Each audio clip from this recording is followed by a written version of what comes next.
The Justice League has returned. This is the day that we have been waiting for 2 years, maybe even longer than that. More, I think. Feels like forever since the league has been united. But thankfully, we are now in a place where they are one again. And not only are they one, they are actually unlimited because now the Justice League encompasses the entire DC universe of heroes. We will tell you guys in a few moments what we thought of that book and many more on this week's edition of Pals Pulls. We've got Marco. What's up, Unlimited Pals? We've got Tyler. Blackout Wednesday, let's go. Who started already? Got No? my tea. No, I'm Nope. driving later. Can't. Oh, And I'm Sean. We have got six. Count that them. feels- sorry, Count I them. was sipping. There we go. Yeah, it's weird. It's weird. We've got six of this week's biggest releases on deck to talk about. The aforementioned Justice League Unlimited, number one. Nice. Absolute Wonder Woman, number two. We have Black Canary, Best of the Best, number one. We've got Uncanny X-Men, number six. I went with the rogue-focused variant. I think this is Dodson. Is that Adam Hughes? It's Hughes. Yeah, you're right. It's Okay. Hughes, not Dodson. I get. Yeah, I understand. I've done that. And Teenage Mutant Ninja Turtles, number four, which is the listener pick, and Hornsby and Halo. Now, I don't have Hornsby and Halo Oof. because Right. there was a problem with Diamond. We talked about that on the main show last week, so that did impact me. But you got Uncanny, which was on the list. Yes. So the Marvel books were available at my LCS, Interesting. but the Image books were not. So I don't know the logistics of how that works, but that's where it netted out. It could be because of my particular LCS. I don't know. Well, it's because Marvel is the world outside your window, which is New York and where you are. So Sure. it's right there. Thank you guys for hanging out with us, whether you are live or in the future. Thank you for choosing us as your review crew this week. Appreciate you guys hanging out on the eve of Thanksgiving. I hope you guys have a great Thanksgiving holiday. Should be great. We're going to be feasting on some food. Before we do that, let's feast on some comics. Let's talk about Justice League Unlimited, number one. This is literally the world's finest creative team just moved over to another book. We've got Mark Waid on the words, Dan Moore on the art, Tamra Bonvillain on the colors, and Ariana Mayer on the letters. So the Justice League is a big idea with a lot of people, a lot of moving parts. And Mark Waid chose in this particular issue to utilize a couple of characters to really be our POV into the crazy world of the Justice League. He casts Star Sapphire and Airwave in the roles of the POV character as they assist the Justice League on their first adventure back. That now opens the door to what will presumably be the A plot going forward, which is that there is some kind of conspiratorial group that is working behind the scenes who are going to run the world or run the universe, and they don't think the Justice League is a threat. So we'll see how that unfolds going forward. A lot of action, a lot of bombast. What'd you guys make of this one? The out the gate just world of the Justice League being so big was cool to see. There were moments where you get taken through, Red Tornado's doing, this is gonna be, this team gets deployed for this, you're getting deployed for this thing, and so you get to see the scope immediately. I wasn't sure how that was going to be portrayed, if that was going to be with individual teams that you follow and as they get deployed out, but this was just kind of bouncing around between those teams. And I like that was as expansive as it is, because it feels like it makes good on the promise of it being unlimited and you're going to see a bunch of characters here. And I like the initial setup of it seeming like we're getting an initial person just kind of jump in Airwave on deck to like be our POV, and then from there get taken through. So I thought it was a lot of fun, really integral to the story. I have some I feel like critiques on the art. We'll get Let me to see that. you do better, Marco. I can't, frankly, but there were moments that felt rushed with Dan Mora. A lot of usage of far away shots probably to show scope for sure, but even in the way that explosions were being drawn, things looked a little messy, and I don't think that I've seen Dan operate like that. I've always seen him be tighter. I love this issue. This is, I came into this wanting exactly what I got. It's Mark Waid. Mark Waid knows the DCU like the back of his hand, which I never really understood that expression because I just noticed a new birthmark. So I don't know. I guess I don't know my own back of my hand that well. But I love what Mark Waid and Moore have been doing in World's Finest, and we've talked about that, I think, last week when we actually discussed World's Finest. But having them put their stamp on main continuity, a premier title, Justice League, is exciting, and they delivered, in my opinion. I think scope is a big thing, Marco. It literally opens up to like this giant page where the Justice League is kind of small in comparison to everything else. And then it kind of flash forwards back to kind of give us a scope of what the Watchtower is. And even that I loved. It's a hub for every superhero team in a way. Like Teen Titans has an auxiliary thing there. JSA has an auxiliary, a table they can go hang out at. The Robins have a nest apparently too, which I thought was awesome. And like you can see in the background all these other characters that maybe you don't really see in DC too often, and it allows for some real wacky team ups in a way. Like I don't know the last time I saw Batman and Jaime Reyes Blue Beetle just hang out together, if ever. Yeah. And I like that, and I like the idea that this team is not really a team as much as it's a force. And I don't want to say an army, but I think they might even say army in the book.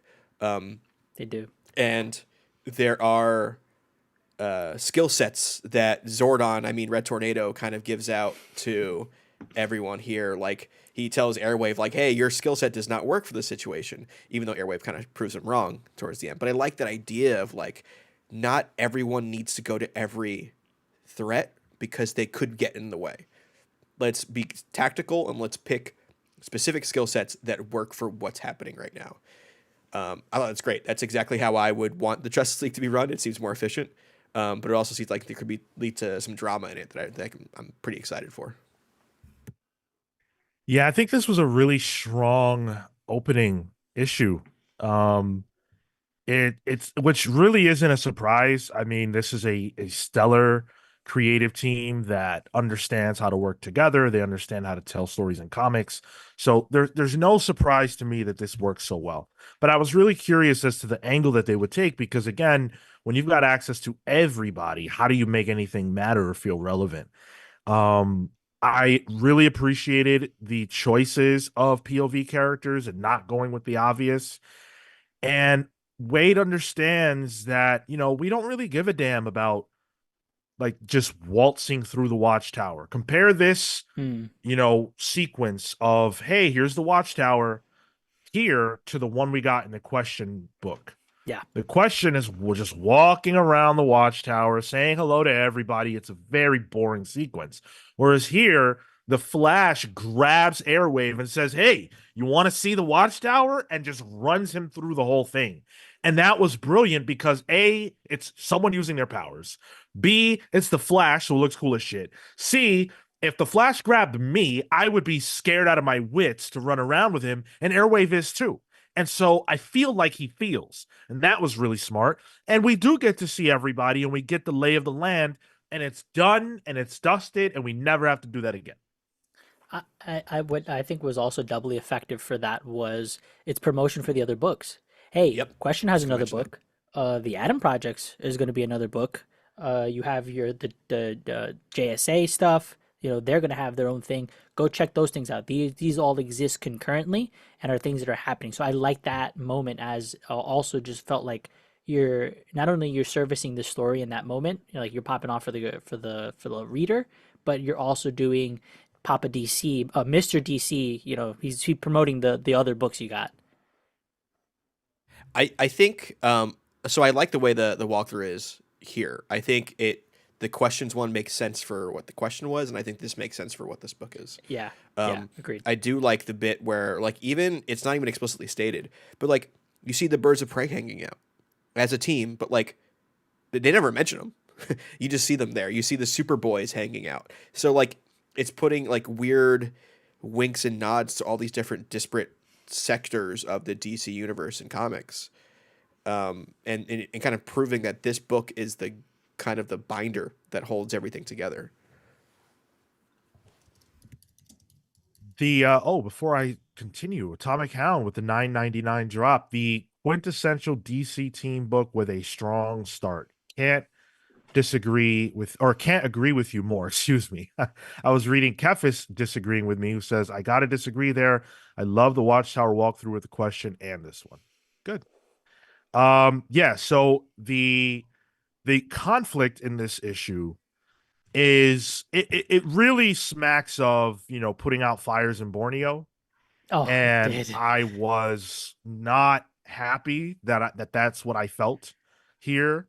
But I think it works because Mark Waid understands that, there has to be heart and soul to these sequences. And so, yeah, Superman is over there destroying the war wheels, and yeah, Flash is running around being cool as hell. But what really matters is that there is someone on the ground who's dying. Mm, And Star Sapphire's power set is the only one that can save this man. Everybody else is too busy. But because she can heal people through their power of love for others, they figure out, oh, shoot, wait a second, there's a way to save this guy's life. And it just so happens to involve Airwave, the guy who was told that his powers were not suitable for this mission. And I think that has multiple that works on multiple levels. So it showcases, as Tyler said, that hey, you don't always know what powers are going to be useful in a given situation. But what it also does is it says, hey, do you really want to leave all of this decision making to one guy who's not even a guy? Is that smart? Wow, that's cyborgist. That's androidist, Sean. Is Red Tornado's an android? he's an He's an android, yeah. android, I think. Okay. I almost Yeah, said so I cyborg. guess That's he's not. I was cyborgist. Yeah, I mean, I think that that's the strong suit to those moments is it contrasts with the the punching robots because I felt the same way about this why do we need Superman here? Why do we need Wonder Woman and Superman here? Like for this thing, but it was that small moment where you get to see the person come back to life or on the brink of death. That it's like, oh, cool, like that felt heartfelt and worth it because it also feels like for the Justice League, one life is one too many, and they're there to save as many people as possible. So that was cool to see. And how did you guys feel about the Inferno team just kind of like being dismissive the of the Justice League? It's very mustache twirly, like teasing. I think Sean brought it up well. It's like, all right, you have the biggest Justice League team you could possibly have. What threat do you give them? And I think the threat of a mystery is a good start. Mm. Because it is like, all right, we don't really know what's going on. I think of like, was it Young Justice has that big mystery throughout that like there's these people that are taking over the world. I think it was like White Martians or something like that. But that's typically worked for the Justice League, an unknown threat, and it's explicitly stated it is a outside of Earth threat too. So it's an unknown for us as well. So that could be anyone, and that could be any power level, really. Yeah. Because I think when you have the entire Justice League, the power level's got to be at least on par with something as like a Mongol or a Darkseid or Apocalypse. And I think when you bring the mystery outside of Earth itself, the threats can be endless, and I think they can play with that too. Yeah, it'll be interesting to see how that develops. I really don't have thoughts just because it's, so early in the game.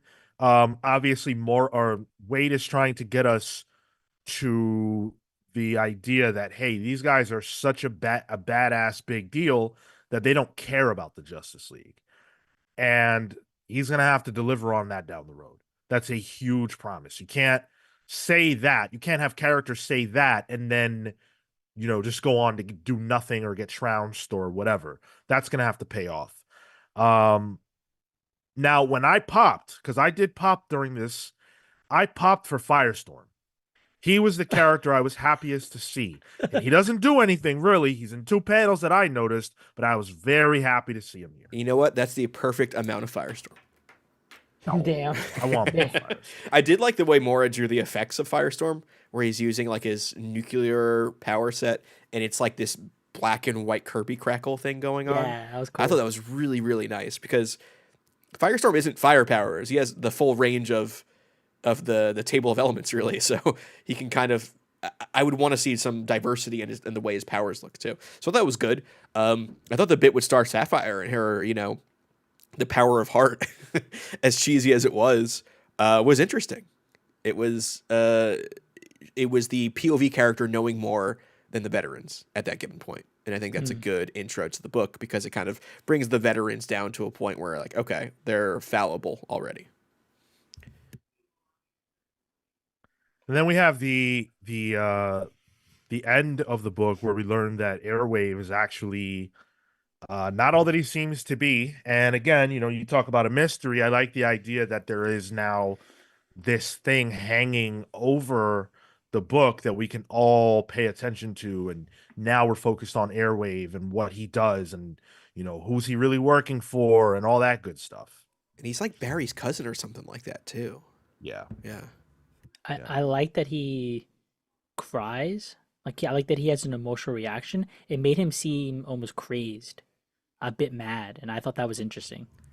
I didn't get crazed. I got like he's actually upset because it felt like somebody is forcing him to do this Right. against his will, and it's upsetting him, which then makes like, all right, what could be so bad that he has to, result into trying to kill the Justice League?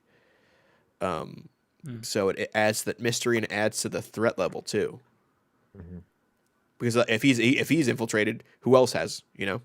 Yeah, that's the big question. Who done it? Who can you trust? One of my favorite comic book questions. So the issue ends with all that, but then we also do get a few pages of a Hush preview. Get a preview of Hush 2. And I've seen thoughts roaming the internet about this preview. Did you guys have any thoughts about it at all? No thoughts on this. I will think about it more when I see the actual issue. I pretty much skimmed through it. I almost didn't want to read it, if that makes sense. I didn't specifically because like, nope, I'm gonna wait for that to release. Yeah, that's kind of how I felt. Like I got to Yeah. the page, I'm like, oh, ooh, okay, this looks like modern Jim Lee for sure. Let me just get through it to make sure I can, finish the book. Yeah. Okay. I mean, I liked it. It looks good. It's Jim Lee setting up the players who all's going to be involved, or at least, a sampling of who will be involved. And I think this is fantastic because, yeah, we're all very online, but there are plenty of people who aren't. So for them, this may well have been the first time that they saw that Hush 2 was coming. So I think that's awesome. Do we know if those were the first pages of Hush 2, or is this like a zero issue sort of situation? Yeah, I'm okay. not sure. Hush Tua. All right.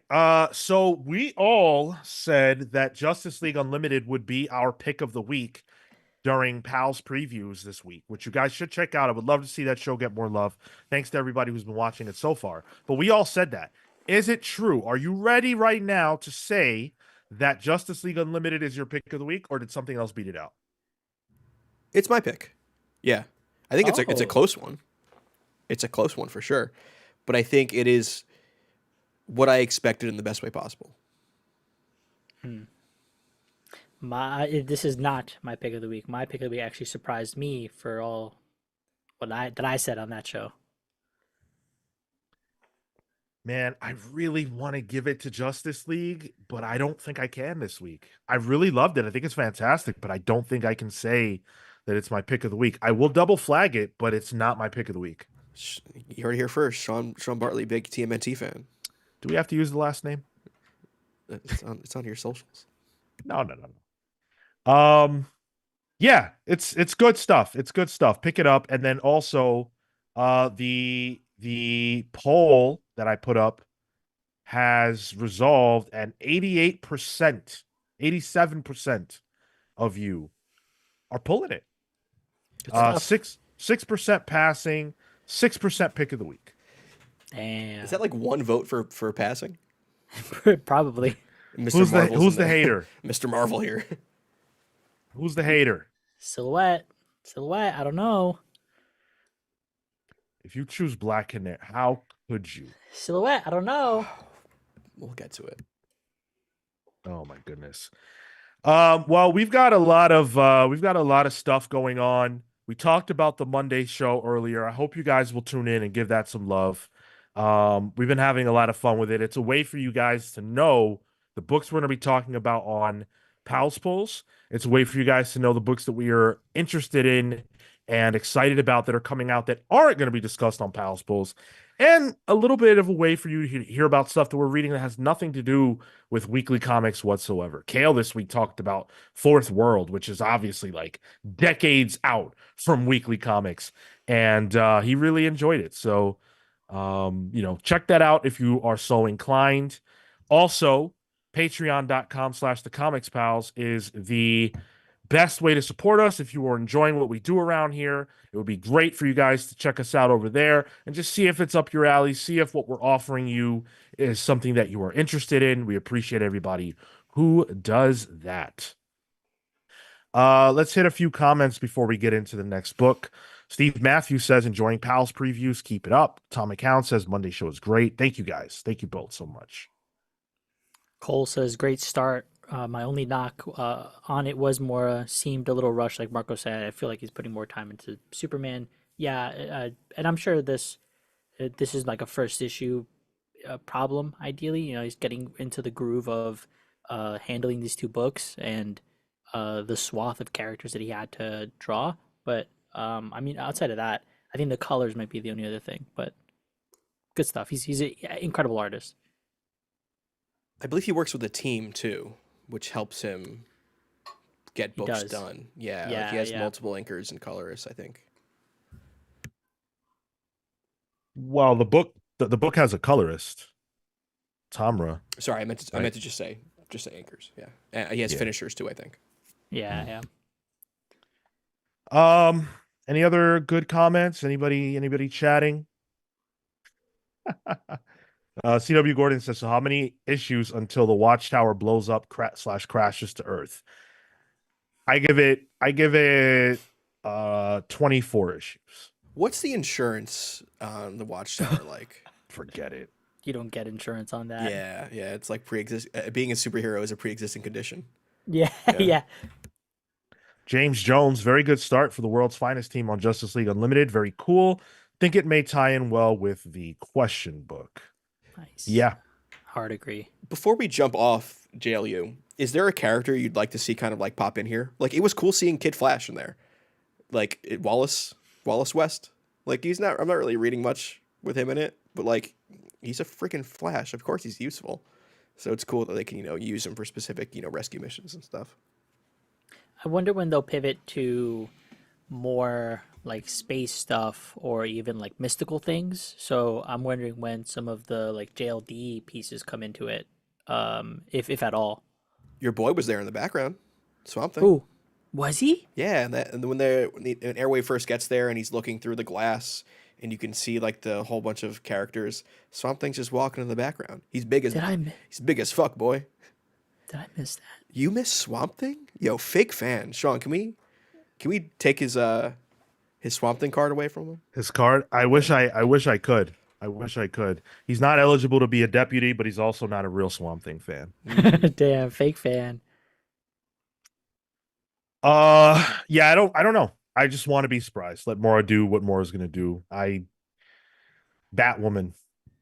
I'd like to see her pop up. We know she's there. All right, let's jump into Absolute Wonder Woman #2, written by Kelly Thompson, art by Hayden Sherman, and colors by Jordi Belair, letters by Becca Carey. Now, the first issue set up Wonder Woman's origin in a lot of ways. We got a lot of information about her. This one is allowed to be a little freer. We do see more of Wonder Woman's battle with the Harbinger and all the creatures, and that resolves in an interesting way. Probably not the way we thought it would, but it was resolved before the credits page. So they didn't take very long. And then we get to see the origin of Wonder Woman and Steve Trevor, who is once again the only guy who now, but in this case, he crash landed or ended up in hell somehow, where Wonder Woman and Cersei are on the Wild Island. And so he ends up there and they nurse him to health and everything else. It feels very much like 616 mainline. That makes Um, we know what that means. Yeah. yeah.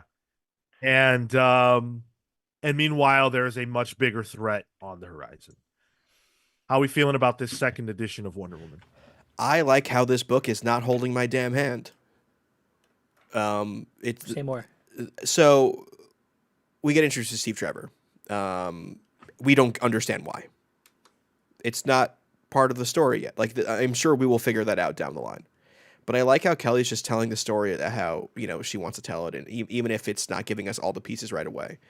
I think the way this book is kind of two books in one. You got the past version with Steve Trevor and Cersei and Wonder Woman kind of nursing back to health, and that introduction of Diana to humans, even though she's apparently seen them before too.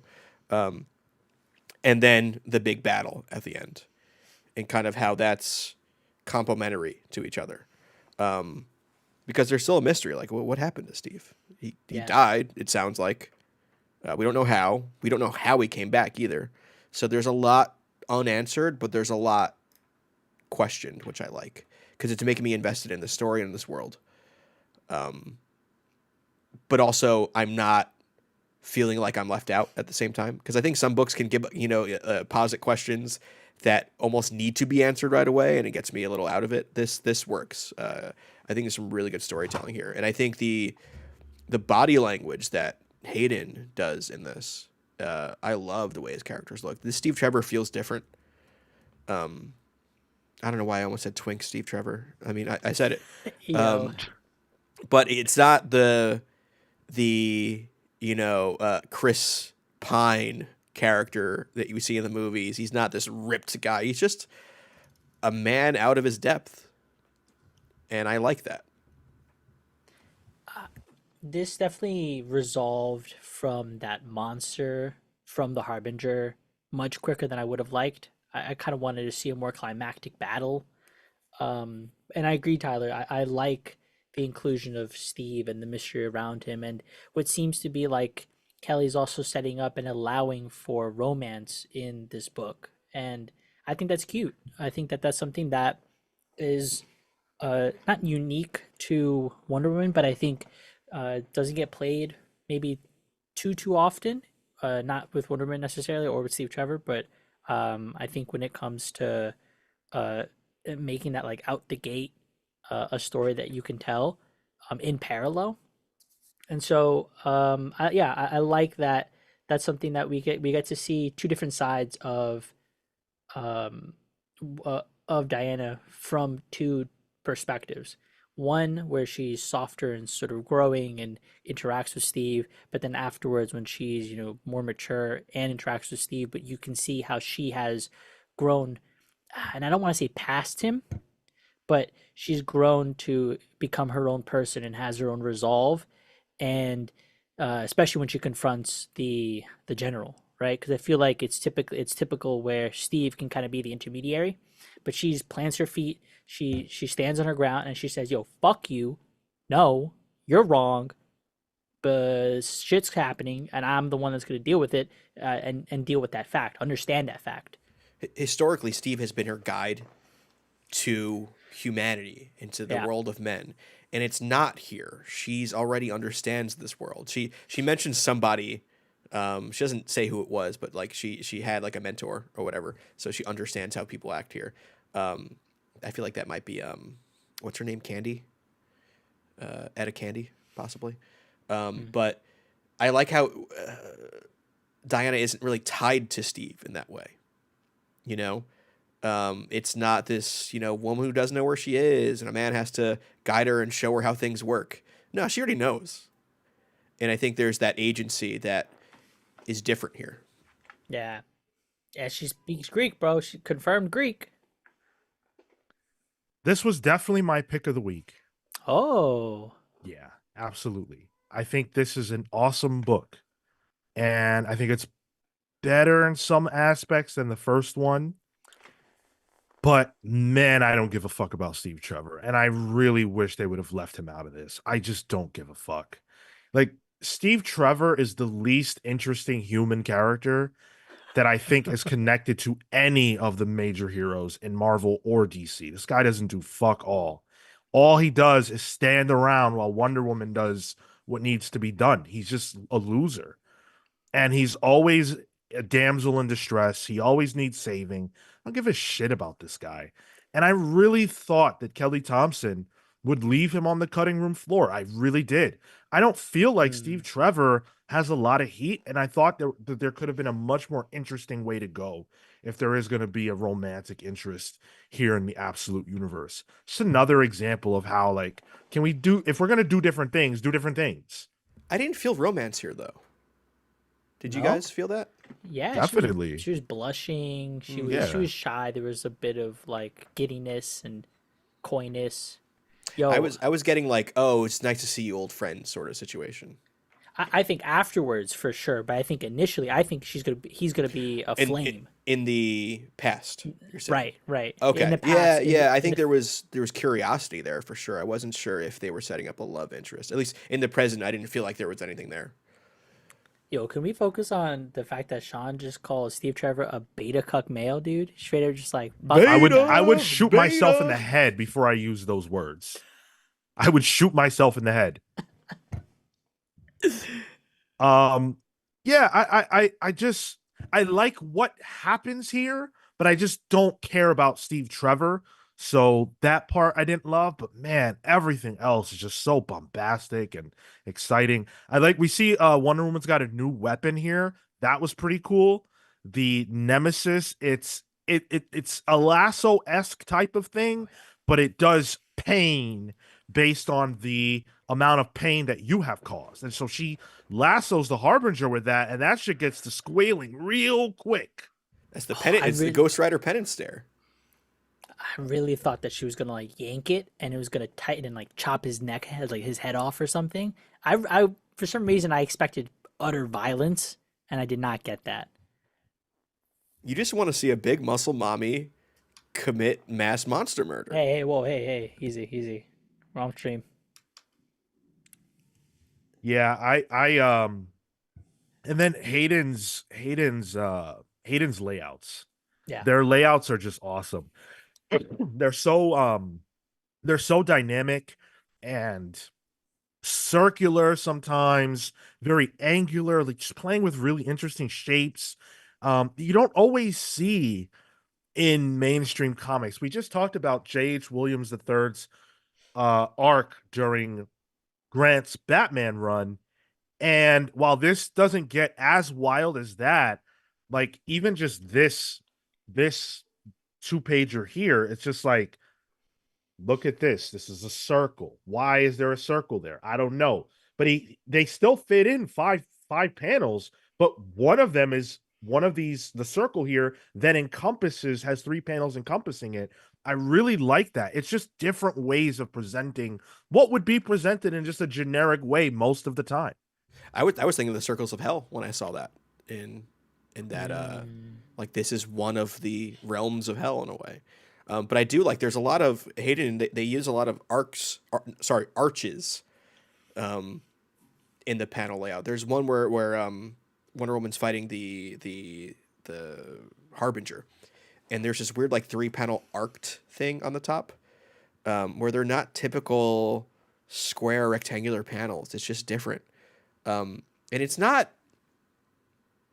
J.H. Williams does it in a way where like it kind of it blows out what the storyline is and the way you read the page. Like it's still straightforward. Hayden's panel layout, like there's no question on where you need to read or where your eye goes, but it's different and it's refreshing.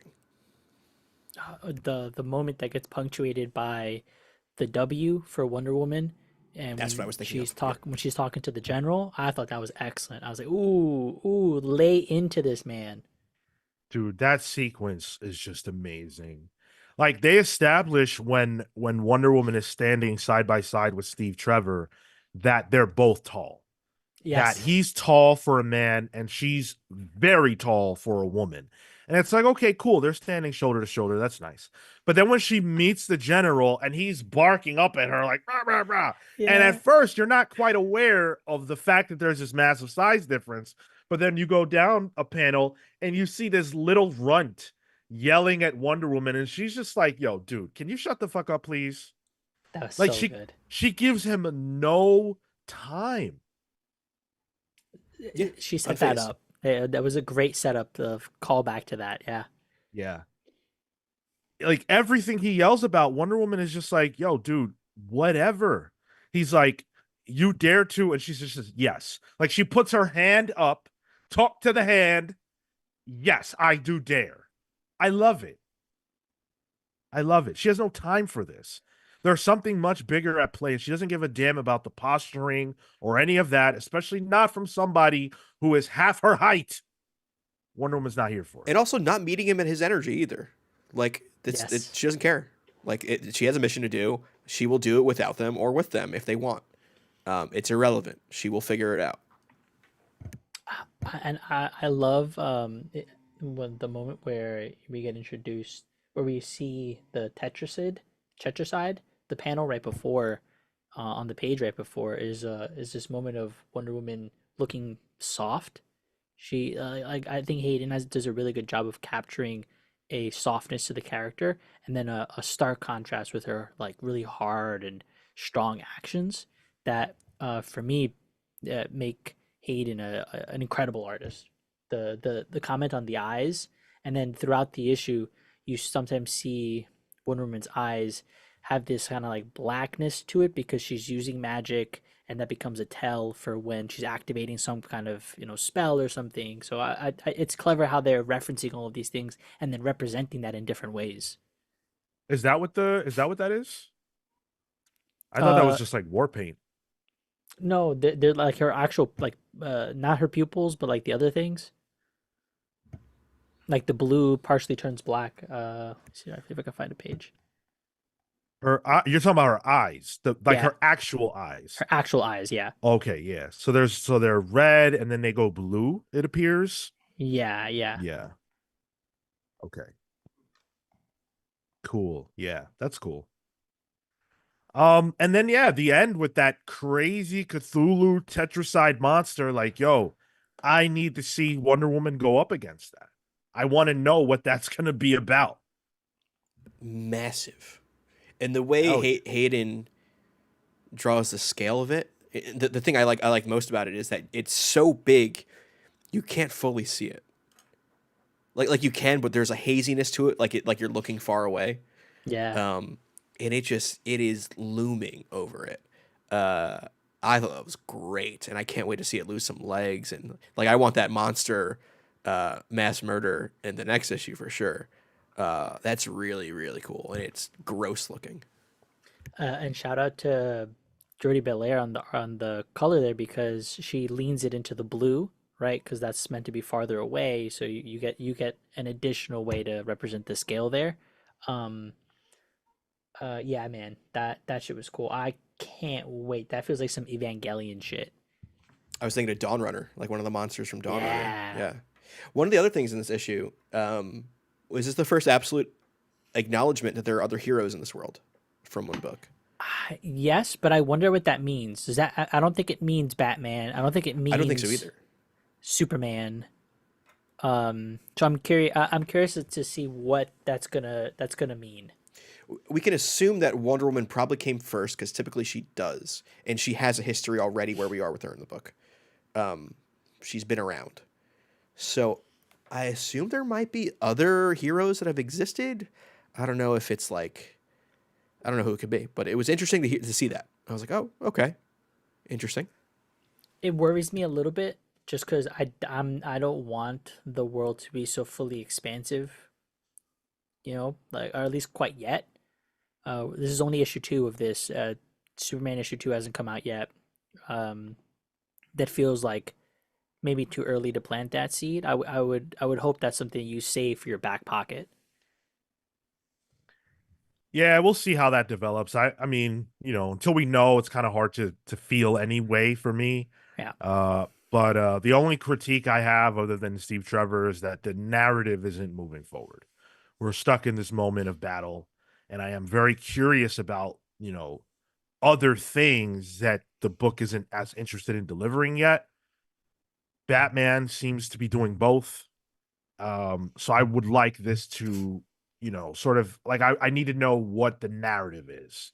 And we haven't quite gotten on that path yet. But I think the third issue will blow things up and, maybe introduce us to a central villain, the first real antagonist of the series and stuff like that. But again, either way, this is a pick of the week for me. I absolutely love this.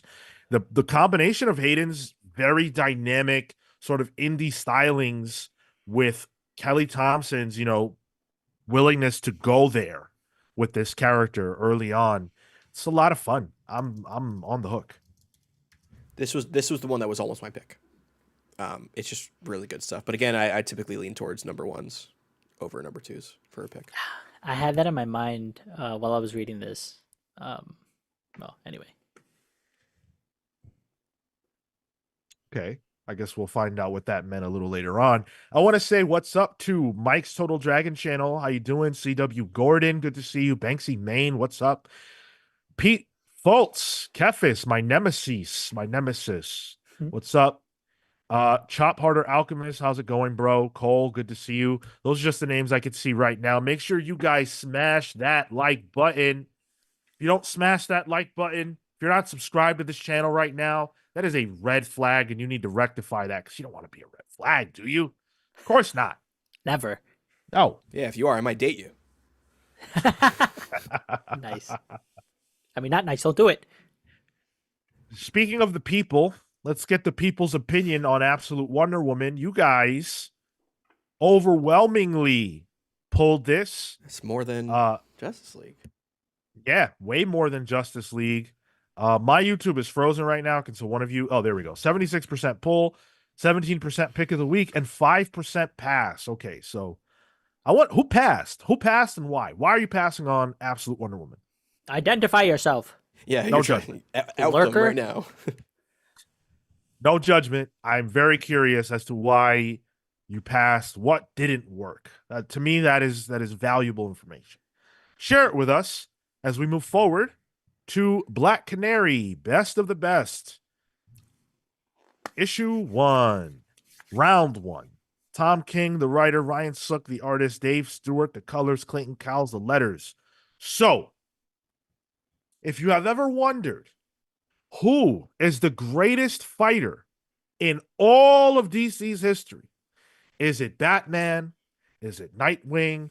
Is it Wildcat? Oh, is it Deathstroke? Is it Cassie Kane? Who is the best fighter in all of DC? Well, according to Tom King, there are two and only two possibilities, and those two will fight it out to figure out who is really the best. And that, of course, is who you would expect it to be. Black Canary and Lady Shiva. Streaming on Netflix. Yes, absolutely. This Friday. Yeah, this comic was buffering for me the whole time. I was having trouble reading it. So that is really what this whole mini is going to be about. By all accounts, it's this battle between these two women, while Black Canary's mother annoys her, and all of the other heroes watch television because they are watching the fight on Netflix, as we said. Marco, is this your pick of the week? Guys, it's not. Okay. And if anything, this started off strong for me. Yeah, green flag for that. Yeah, this started off strong for me. I was like, oh, cool. I like the hype that we're building up. It feels like a big promotion, intercut with these moments of Canary just kind of traveling, meeting her family. We get introduced to Lady Shiva. Lady Shiva pretty quick out the gate as our opponent. Cool, set the ground. Black Canary, and then we get into. I saw the first interactions with Diana and her mom, and there's no caption balloons. There's no caption boxes. I'm like, great. Hey, well, shit. Tom knew when to cut back. all right, we're getting into this thing. Then we're back. We have another interaction. It's at the diner. I'm like, oh shit, all right, I'm getting into this. And then fucking what's his name? Worthington. Fucking. Yo, Wordy dude. John, I think. Johnny. Wordy John got pretty fucking wordy, dude. And that pushed all the brakes for me. I was enjoying the book up until that like midpoint where the caption boxes came in, the commentators had to talk about the odds. I like that we had the initial buildup, just get into the emotional bit for it, right? Like pull away from the pizzazz of this, give me the central meat of the story, and then we can get into the fight. And I like that we intercut the fight with some of the emotional pieces. Sure, fine, but uh, the this Tom King styling of him uh having these long expeditious just moments of people talking has grated on me, and this kind of happened again. I I understand it. Like I see what he's going for. This is something he's done in Helen and Woodnorm too. I don't know if you finished that one, Sean, but Yeah. it's narration or a character speaking while two separate stories are happening, and it's the binder between the two to bridge you between two times. Um, and I don't hate it. I think it was a little less into it on this one because it was a bit. It was a storytelling gimmick, but also a gimmick with having to have the guy be like a wrestling or like a boxing commentator. It's like Mauro Ranallo was having to discuss the narration of a comic book. Which even those actual commentators can get on my nerves. Like I just want to watch the freaking fight. Yeah. Um, that being said, it didn't bother me too much because the premise of this book was, at least the bill that was sold was, this is a fight between Lady Shiva and Black Canary. Cool. I like how it's not that. Like, yes, that is part of it. That's the storytelling part of it, but the actual story is a mother-daughter story between Dinah and Laurel, which I'm excited for what Tom King could do there. Um, I don't think that's a story he's told, like the mother-daughter dynamic, especially between Mm. women who, like I believe the original Black Canary was a fighter, but did not have the screaming thing. So it's the idea of superheroes and legacy, but also family. I think there could be a good story here that there was enough in this issue to make me interested to read more going forward. I also really like Ryan Sook, so that doesn't hurt. So this was good. If I had a flag, I'd get a green flag. But it wasn't anywhere near like my pick of the weeks or anything like that. Man. Um, I My man went through a really, fight right now, dude. I really, really like Ryan Sook. Like his art is really great. He draws one hell of a Black Canary. The girl look good. And then her mother, Wendy Wheatcakes, she's there too. She's carrying it behind her. That's beautiful. I love that. Ryan Sook delivering the goods. All right. But when I saw the amount of narration, the amount of extraneous dialogue, I skipped around. I have a new edict in my life. I'm not doing this with Tom King. I think Tom King is brilliant. I feel like I have to go out of my way to tell you guys how much I like Tom King when I am talking to you about a Tom King book that I do not like. Because if I don't, then it becomes hate. I don't hate Tom King. I love Tom King. We just interviewed him. He's a tremendous guy. This is not it. This is not it. You want to tell a story about Black Canary and her mom? Sure. You want to tell a story about Black Canary being the best fighter of all time? Okay, I guess. But if you're going to do it with this amount of dialogue, I'm out the window. I can't. I can't. It's too much and it's not helpful. It doesn't help to have all those words here. This isn't prose. This isn't the fucking Grant Morrison clown at midnight. This needs to be edited down. It just does. Why? Why all this dialogue? Why? Over things we're looking at? I think Yeah. there's some creative point to it. Like there's points where they're talking about the rounds and like Black Canary, she's down for the count, but it's her just talking with her mom at the same time. So there's a way of tying in the fight to what's happening on the actual page, like the narration of a fight or the commentary of a fight with a verbal fight that's happening on the page with just two characters. Like I see the point of that, but here's my but. It's a I lot. was just looking at that. It's a lot. There are pages where I was like, all right, this is not, I don't want to say not fair to the art because it's a collaboration and I'm sure that was it's not like the art was made and then Tom King covered it, but there's a good amount. I see the point of it and I see how there can be benefits, but it is a lot. Tyler, I'm gonna be sorry, Marco. I'm gonna be really honest right now. All right. Hope so. I always am. We're all adults. Hopefully, we're intelligent. We've seen Tom King's trick a lot of times. I get it. I get it in Wonder Woman. I get it in Helen of Windhorn. No one's dumb. The problem is that it's way too much, and he doesn't think that. So why should I keep buying the books if he won't address the problem? How is this okay?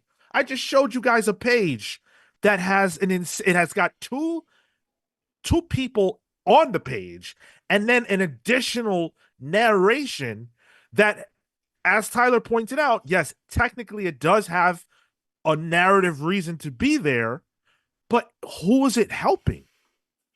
All right. Don't yank my leg, Mikey. I'll do it.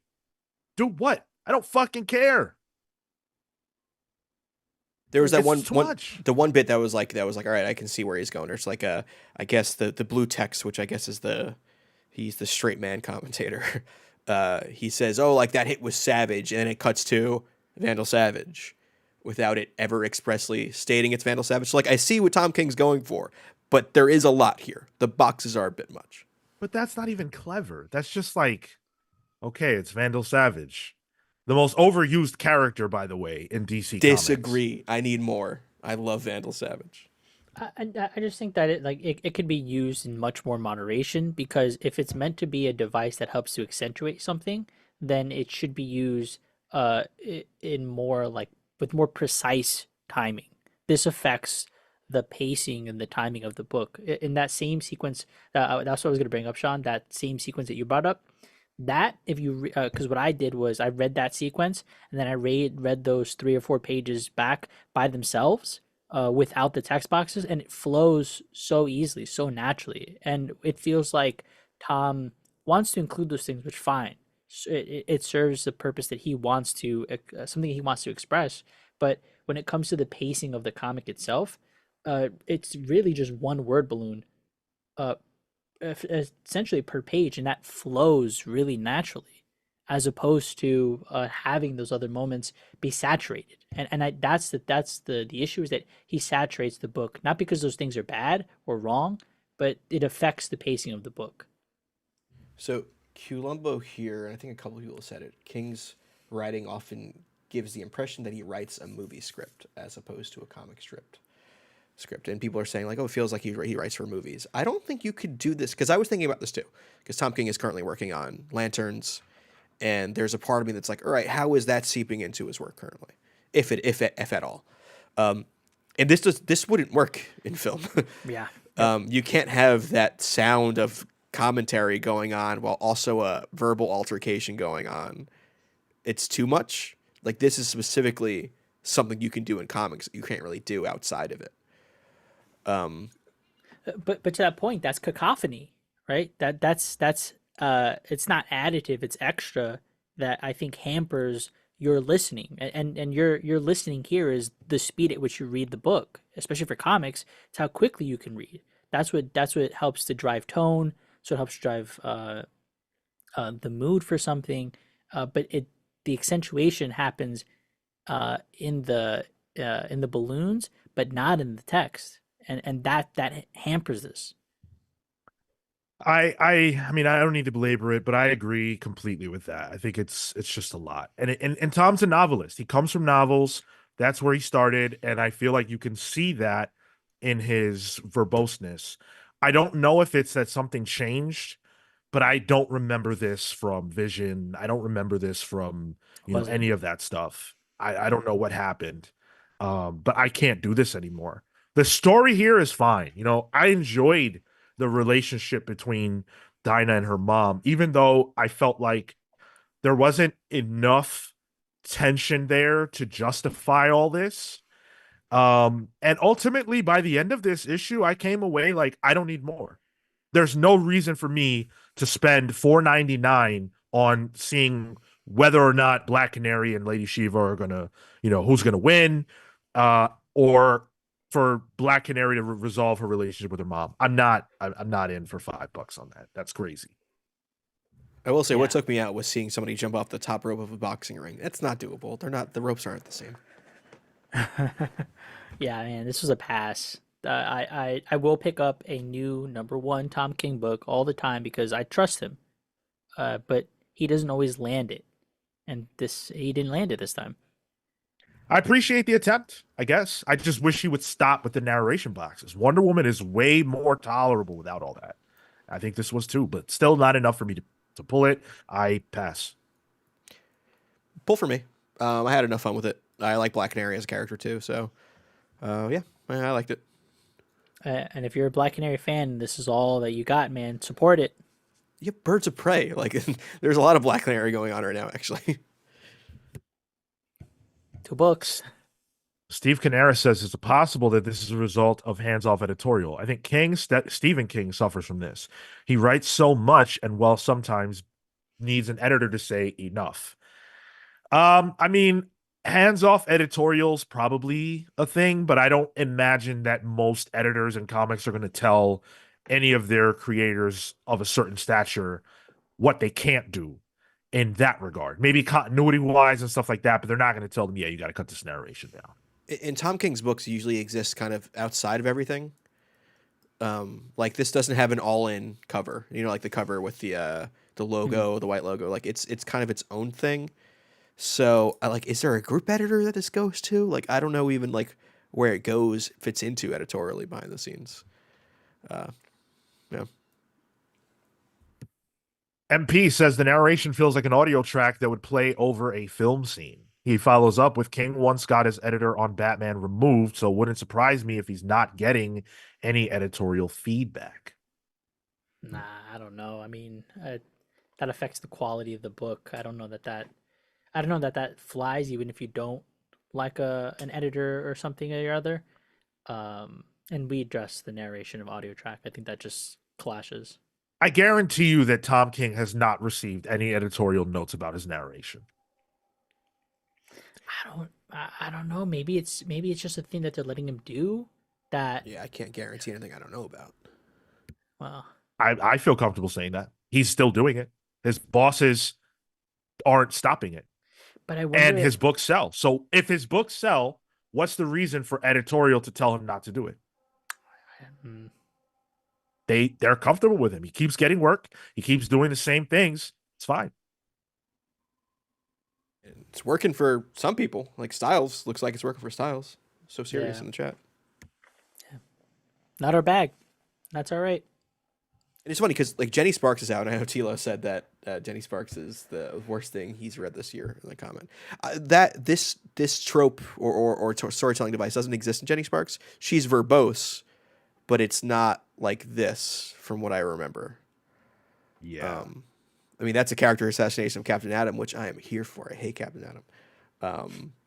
But it's not in all of his work. It's just in a lot of his work right now.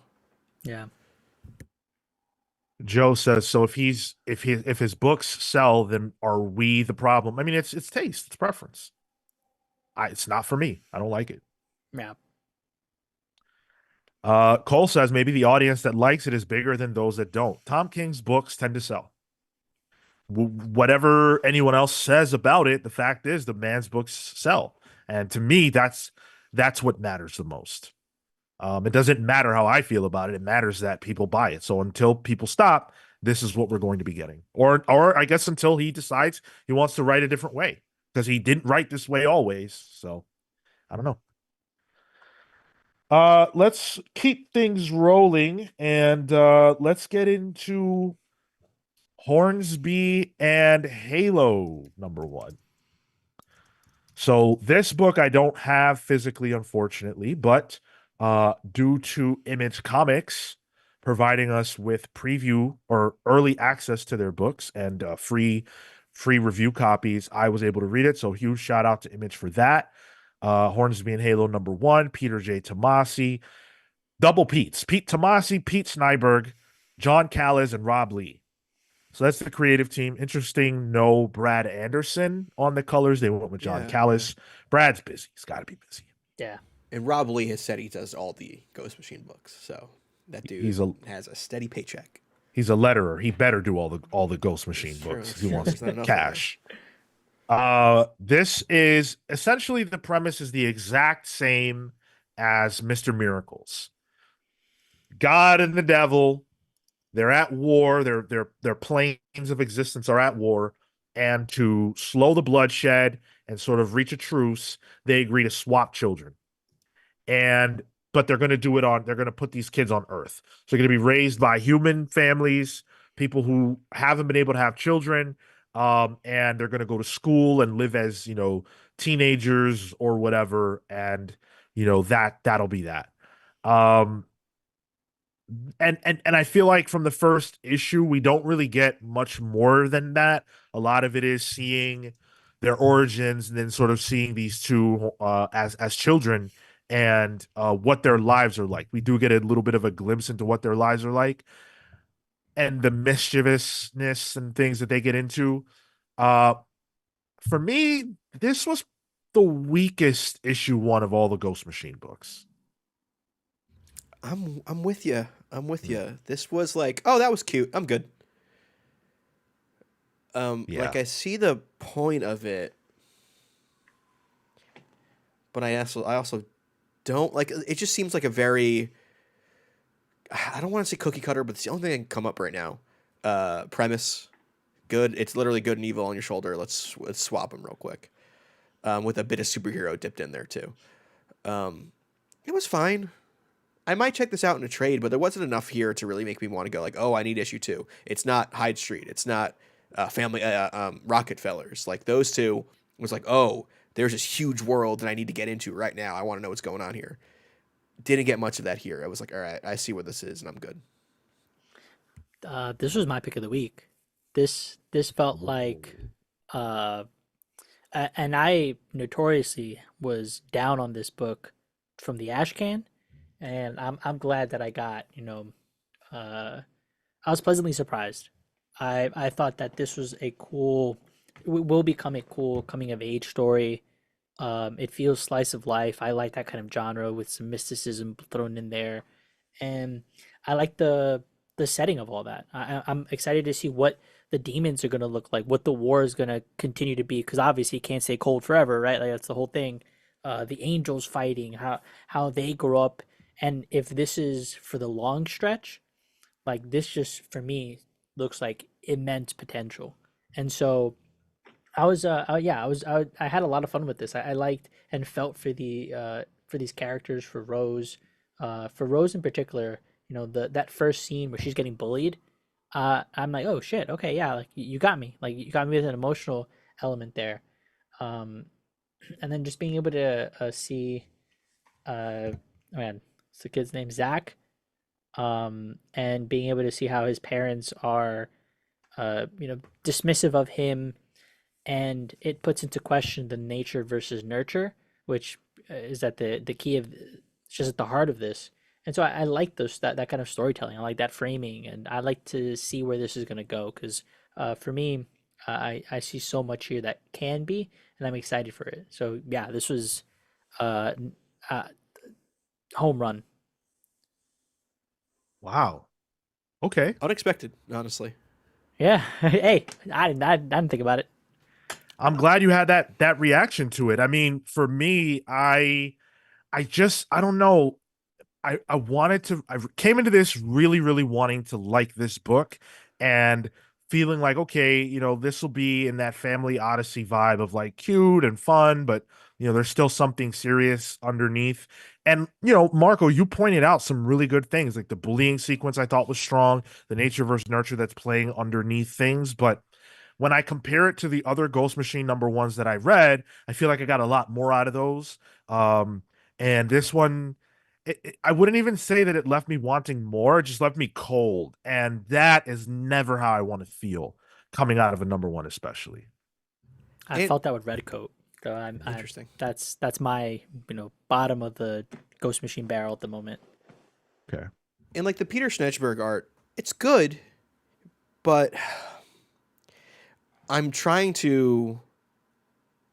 Once I look at the other Ghost Machine titles, and you got Fabic, you got Manipul, you have Hitch and Gary Frank, like those are elites. And Schneiderberg has worked at DC, I believe, with Tomasi and a couple things. But this is just a lot more like just straight cartoony stuff. Where I don't know, I was kind of hoping for some huge scope, even art wise, that I wasn't getting here, and that's just not what the book wants to tell. That's not the story that's to be told, which is fine. But it's also not something I really cared to read much more of. I will say if you go to the page where it's at the end of close to the end, right before they go and come out of their bodies, especially for Rose, what I saw was Rose drawing the dog. And for me, that said two things. That said, uh, what's his name?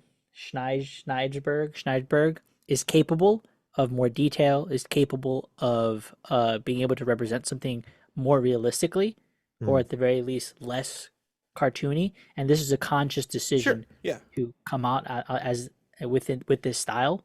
And so it seems to me like everyone else is sticking to what they know. Sure, Fabok's becoming even more detailed. He is the only one that's going to be able to write Rook or to draw Rook, right? For sure, Brian Hitch is doing the stuff that he's doing on Redcoat, and then uh, Gary Frank is God, right? But he's doing something here deliberate, and I think that to me was the most interesting from the art perspective was, oh, this guy is pushing himself, and that's really cool to see. I actually enjoyed the art a lot. I thought the Peter Schneeberg art was fantastic. I really liked the character designs. I thought the colors were also really good and accentuated his style a lot. I think this style is appropriate for this sort of book, and I also sort of feel like there is the potential for him to go explosive Yeah. when that time comes. But I appreciated the I don't know, the cartoonishness of it. I thought that was really appropriate. The art kind of felt like those old Gold Key comics, like Richie Rich, or like Casper or Wendy and that kind of stuff. Like Mhm. those comics you'd find in a bin with like the mostly color covers with the characters there, almost looking like you just took animation cells out of some of the IP. And that is not a knock on it at all. That's a choice, and I think that's a distinct choice. It's just not something that really jives with me at this moment in my comics reading. Or something that I Yeah. want. Fair enough. I'm I'm definitely gonna stick around with this one, and I am gonna say pull, especially because I did like the art a lot. Maybe I need a reread of the first issue, which probably won't happen. I'll probably just wait till the next one. But from an art standpoint, there was a lot of here. I do think there's potential, but I was not hooked by this by any means. So it's a half-mast pull, but it is a pull. Pass for me. I'm gonna have to pass on it. Oh yeah. All Yeah. right. I guessed pull. The most interesting data here is that you guys, 50% of you didn't even read this. 50% of you didn't read it. Sleeping. To be fair, it is Wednesday. The book just came out today, so that's Not only is it understandable. not only is it Wednesday, but this wasn't even available in shops. It's Yeah. true. It's true. So that could have hurt this debut. It's really unfortunate for that to happen this week, but It is what it is. But if you get Uh, to it, if you're in the live chat, if you get to the book eventually, go into the comments of the video. We read all the comments, so or on the Discord. I'd like to hear And some if you opinions on it. and if you haven't picked up your books yet, does this entice you to go get more? To add this to the list. hmm. Joe says if the prices of comics keep getting more and more expensive, will that hurt independent books? The big two will always have stronghold on masses, and if the people, yes, it will hurt indies. It will hurt indies the most. It will destroy, not destroy, that might be a harsh phrase, but it will significantly damage independence if the price of comics continues to rise. Yes, absolutely. Don't worry, you got those tariffs coming. Cole said Hyde Street #2 was really, really good. That was my pick of the week. God damn it. I haven't read it yet. I have it queued up. Yeah, it was also in the previews that Image gave us. I could have read that like days ago. I didn't need to like. Yeah, I forget we get those a little earlier, so I don't need to crunch time those. Damn, I'm dumb. I'm gonna wait till I have it physically. But I am very excited for High Street 2. There's a hint for Sean Stack later. Yeah, no, we talked about it on the main show. We talked about it on Monday. I don't have shit from Image. I got nothing. But what we do have is Teenage Mutant Ninja Turtles #4, which is the book that you all selected in the poll this week. You guys chose Teenage Mutant Ninja Turtles #4 to be the book. I was a little surprised, I'll be honest. Yeah. But that's what you chose. The next poll isn't out yet. That goes out tomorrow. Although it's not going to go out at 5. I'm going to have to bump that up because I'm assuming at 5 p.m. people might be a little busy. But we will get that poll out for you guys tomorrow so that you can vote for next week's Pals polls, which will be back to our regularly scheduled time of Thursday at 6 p.m. Eastern. But let's talk about TMNT. This is written by Jason Aaron with Chris Burnham on the art, colors by Brian Reber, and letters by Sean Lee. This is the Donatello issue, and it does tie in to the Zero issue. I think it was a Zero. It wasn't a Zero issue. It was like a special or something. Yeah. Which is where we first saw Jason Aaron's run kind of start, and it started with Donatello. We saw that he was in the zoo and he was held captive, and people were coming in to fight him, and he was kicking ass, and he didn't know where his brothers were, and all that stuff. And this follows up on that. And what we get is a very sort of on the edge of sanity Donatello, whose body has been ravaged by something that happened to him in the prior run. Which I don't know about, so I have no idea what it is that happened. Some time travel occurred, I guess. He's got a fake shell, which is also really weird and unexplained. But he's talking to rats. He's not all there, but he is still trying to defend these other animals. Many of whom, if not all of whom, are also mutants. So he's got a special place in his heart for them, and he nearly dies for them. Before his brothers show up a little bit late for the rescue, but they are all reunited by the end of this issue. Did this do anything for you guys? Surprisingly, this is my favorite issue of the run, and I actually it did enough to finally see all 4 of them together to be like, okay, this is nice to see. I'll go to 5. And I'm a little bummed that it's not Chris Burnham doing the whole rest of the book, because I really, really like Chris Burnham. And I think what Burnham was doing here was a lot of fun and gross, honestly. And that's what I like about Chris Burnham. Chris Burnham is kind of a gross artist. And I think on paper, the Ninja Turtles are disgusting. Let's be real. They're gross looking. They're abominations and should be, we should not look at them. From the sewers. And I like how Burnham draws them almost exactly like how my memory imagines the movie ones, like the costumes, the way their heads are shaped, and their eyes specifically. They got crazy eyes, especially Donatello in this. And it doesn't hurt that Donatello is my favorite Ninja Turtle. So having the spotlight on him again was interesting. I like that he went nuts here. I like that he, Donatello's mind is his greatest asset, and he loses it. And his brothers had to be there to help him out. I think that's great. They don't have to help him out with the actual physicality of it. He just kicks some Foot Clan ass in some great great Chris Burnham pages. That one page where he's spinning the wooden stick. Yep, with all the Foot Clan getting just demolished, and he's just blocking ninja stars. Man, that is just cool as shit. With the purple background too, I thought was a great choice just to help. It's the green and purples of Donatello. Man, I like this issue a lot. Honestly, on a week where Justice League and Absolute Wonder Woman weren't around, like, this is a damn good book, I thought. This was quite good. Yeah. Go ahead, Marco. No, yeah, I mean, just to echo Tyler, I thought this was strong, especially with the art. I like Chris Burnham a lot, and so seeing him represent Donatello here, and then seeing that this kind of went full circle narratively, I think was well done on Aaron's part, because it starts us off, in a place where for the entirety of this run so far, in a place where it's new, it's a number one. If you came in there and you've seen the rest of these 4 issues, and now you're coming back to it, we're back to ground one, back to square one, but everybody else is going to come and join the party.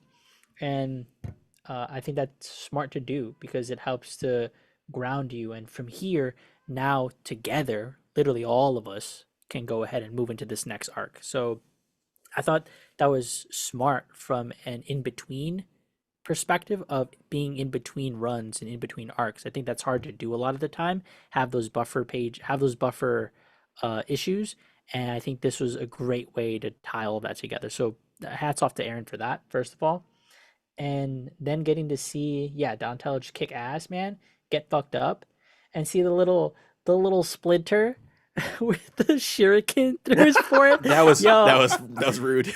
That was so funny, man. Bro. That was so good.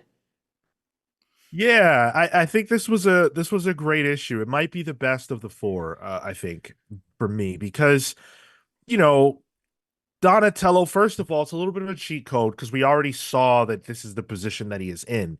So technically, he is the turtle we've spent the most time with in this new Jason Aaron era. So we've got a little bit more familiarity with him, and he's going through a lot, and it's easy to connect to his situation because he's the only one that I can recall is in a situation where he is in perpetual danger. Like this is always a threat because he has to fight for his life, but not only his life, the lives of these other creatures that he really cares about.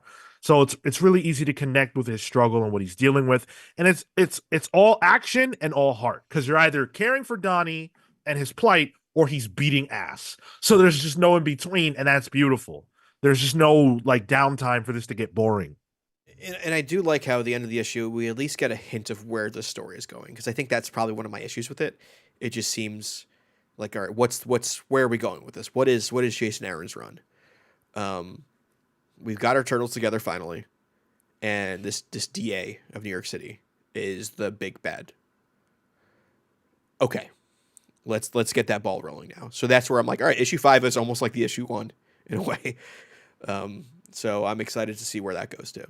Not quite. Issue 5 is the Casey Jones issue. Issue 6 is where things kick off. Got it. That's the one for Era is issue 6. Yep. Got it. Who does issue 5? Do we know? Oh, of course we know. But we do know, but I don't know. I'll look it up. Yeah. No, this was awesome. I feel like Jason Aaron has really gotten an undeserved bad rap. And I think it has to do with his Avengers run, by and large, where it just went on too long, and I think it didn't grip people. But no. There's a lot of magic left in the bones. Jason Aaron can still do it, and he's doing it here through TMNT.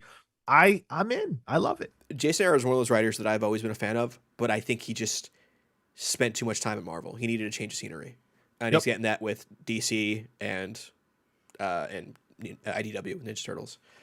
It's Derek Robertson next week for Casey Jones or next month. Oh, cool. Which nice. Yeah, this is an easy, strong pull. I really don't have any criticisms of this. I thought this was fantastic. Yeah, hard agree. Great to hear, and I think great footing for the rest of this. Yeah, it's a pull for me. That felt weird to say that I'm pulling a Ninja Turtles book.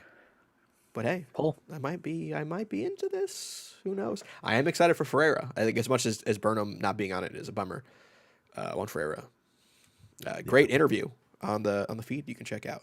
on our YouTube. Yes, yes. I got to spend a little time chit-chatting with him. Good guy. I shouldn't say, I don't know for a fact that the Turtles are not in the next issue. It's a Turtles book. They probably are, but it's Casey Jones centric. So I just want to make that clear. That issue 6 is where we're really going to get things going. Is there any indie comic? This is coming from Gage. Is there any indie comic you guys have read that you like more or as much as some big 2 books? Of course. 100%. Yeah. Sorry, not Dial H. Department of Truth. That's the one I always bring up. That is on first on my to read pile. Every week that it comes out. Is that your favorite? Is that your favorite comic right now? No, I don't think so. I'd really have to look at my list. Okay, But so you don't have it in your top of your head like this is my favorite book. Indie book, yes. Oh, okay. If there's like an indie book coming out, that's the one I always think about that comes to my mind first. I don't have any ongoing indies. All the ones I've read or have enjoyed are Who like, are you? well, they're like 4 issue minis, Damn, 6 we got issues. superhero Marco over here. Jeez. No. Like Patra was really cool recently. What's Dark Horse recently book. Marco on that? This is maybe like 2 years back. Yeah. No, this was this year. This was a couple months ago. This was August. All right. I'll give it to you. It's a different season, but I'll give it to you. But I think I'm with Tyler. Department of Truth is my favorite ongoing outside of the big 2. And my favorite ongoing overall is Ultimates. And it's funny because I don't even think of Energon as indie, even though it kind of is. Yeah. I mean, Yeah. when I hear indie, I assume non-big 2. Yes, I assume that too, but Energon didn't come to mind because I really like Transformers. Sure. Hmm. Kefis says the Magic Order is Miller's best book in years. Yeah, but he's been doing the Magic Order for years. Which part are we on? We're on part 4? That's Olivier Coipel, right? It was. I don't think it's the same artist for every Magic Order series. I gotta be honest, I'm off the Millar train. That I got off at a station and I haven't looked back. I really liked Magic Order 1. I thought it was fantastic. But I will admit, most of Mark Miller's series over the last decade are incompletes for me. Did not complete. Yeah. Yep. Yeah. So, Yep. Wow. He says go Ghost Machine introduced me to Image. That's crazy. nice. So were you were just big 2 before Ghost Machine? That's pretty cool. Style So Serious says Philadelphia is good. I've heard about that. I've never read that. I haven't read it, but I've heard about it. Yeah. Gage, or no, sorry, I didn't mean Gage. Tilo says TMNT and Something is Killing the Children for me. Tilo, what is killing the children? People keep saying, what is the something? Do we know this yet? Yes. Oh, we do. Okay. Well, I'm not reading enough then. It's in the title, something. Yeah, I thought it was just something. I thought it was one of the contestants of Flavor of Love season 1. Even I know the answer, and I'm years behind on that book. Oh, it's the devil again. Kefis says that's why it's great, Sean, because it's a continued story, which he almost never does anymore. That's very true. It's very true. You can get to live with those characters for a while. I don't know, man. Look, I'm not gonna lie to you, Kefis. I bought every fucking issue of the Magic Order, but the first one was really the one that caught me, and after that, I'm like, I got it. I don't know. And Gage was the one who gave that question, right? Yeah. Gage, check out if you haven't checked out our Monday show. We get to call out stuff there that we don't really talk about on the show. It is tricky sometimes putting a lot of indie books on the show because we are working with an algorithm. Let's be real. So that is a show where we can actually talk about that. You know, I got to talk about friggin' a video game tie-in comic this week. Sean talked about Tin Can Society, which is another, indie book. So check out that show. We would never get to review Tin Can Society on this podcast outside of the first issue. I hate that fact. It sucks. But because we're living in a world where now there are 3 absolute books and multiple Ultimates books and Energon and it becomes a situation where those books that you guys come to hear us talk about keep taking slots out of the 6 or 5 that we have available. and it's just really hard to fit those indies in. Putting the indies on the poll is like sending them to the wolves. Like, you guys largely won't vote for them. So it's just a tough balancing act. But I would like to talk more indies on the show. You see my polls every week. I pull a lot of non-Big Two books, just don't get to talk about them. So yeah, it's not a great thing. Cole says Sacrificers. Yes. Yes, bro. I'm out of date on that, but yeah, I'm looking at it. I'm staring at it. Oh Damn. my god, that's a good book. Gotta go back to that. Near says, "Yup, I've been Big Two, but Ghost Machine introduced me to non-Big Two. I hope to read Department of Truth and Saga and maybe Lazarus." Near, if you read Lazarus, all right, not only will you make me incredibly happy, because I am always happy to know there's another person in this world reading that book, but I truly believe you will get a really great story out of it. We did a book club on it. It's one of my favorites. I love Lazarus. It's a tremendous comic. But this is a great opportunity to plug the fact that our next book club will be based on a non-Big Two book for the first time in a long time. Maybe all year. Maybe. Probably. Yeah, Probably. Yeah. Guaranteed. Like, there's no chance. Grant Morrison, you could have gone indie. You didn't. This time, we're giving you no choice. Watch it be like Nameless. It's gonna be another Grant Morrison book. I'm in. That book was Spawn. weird as hell.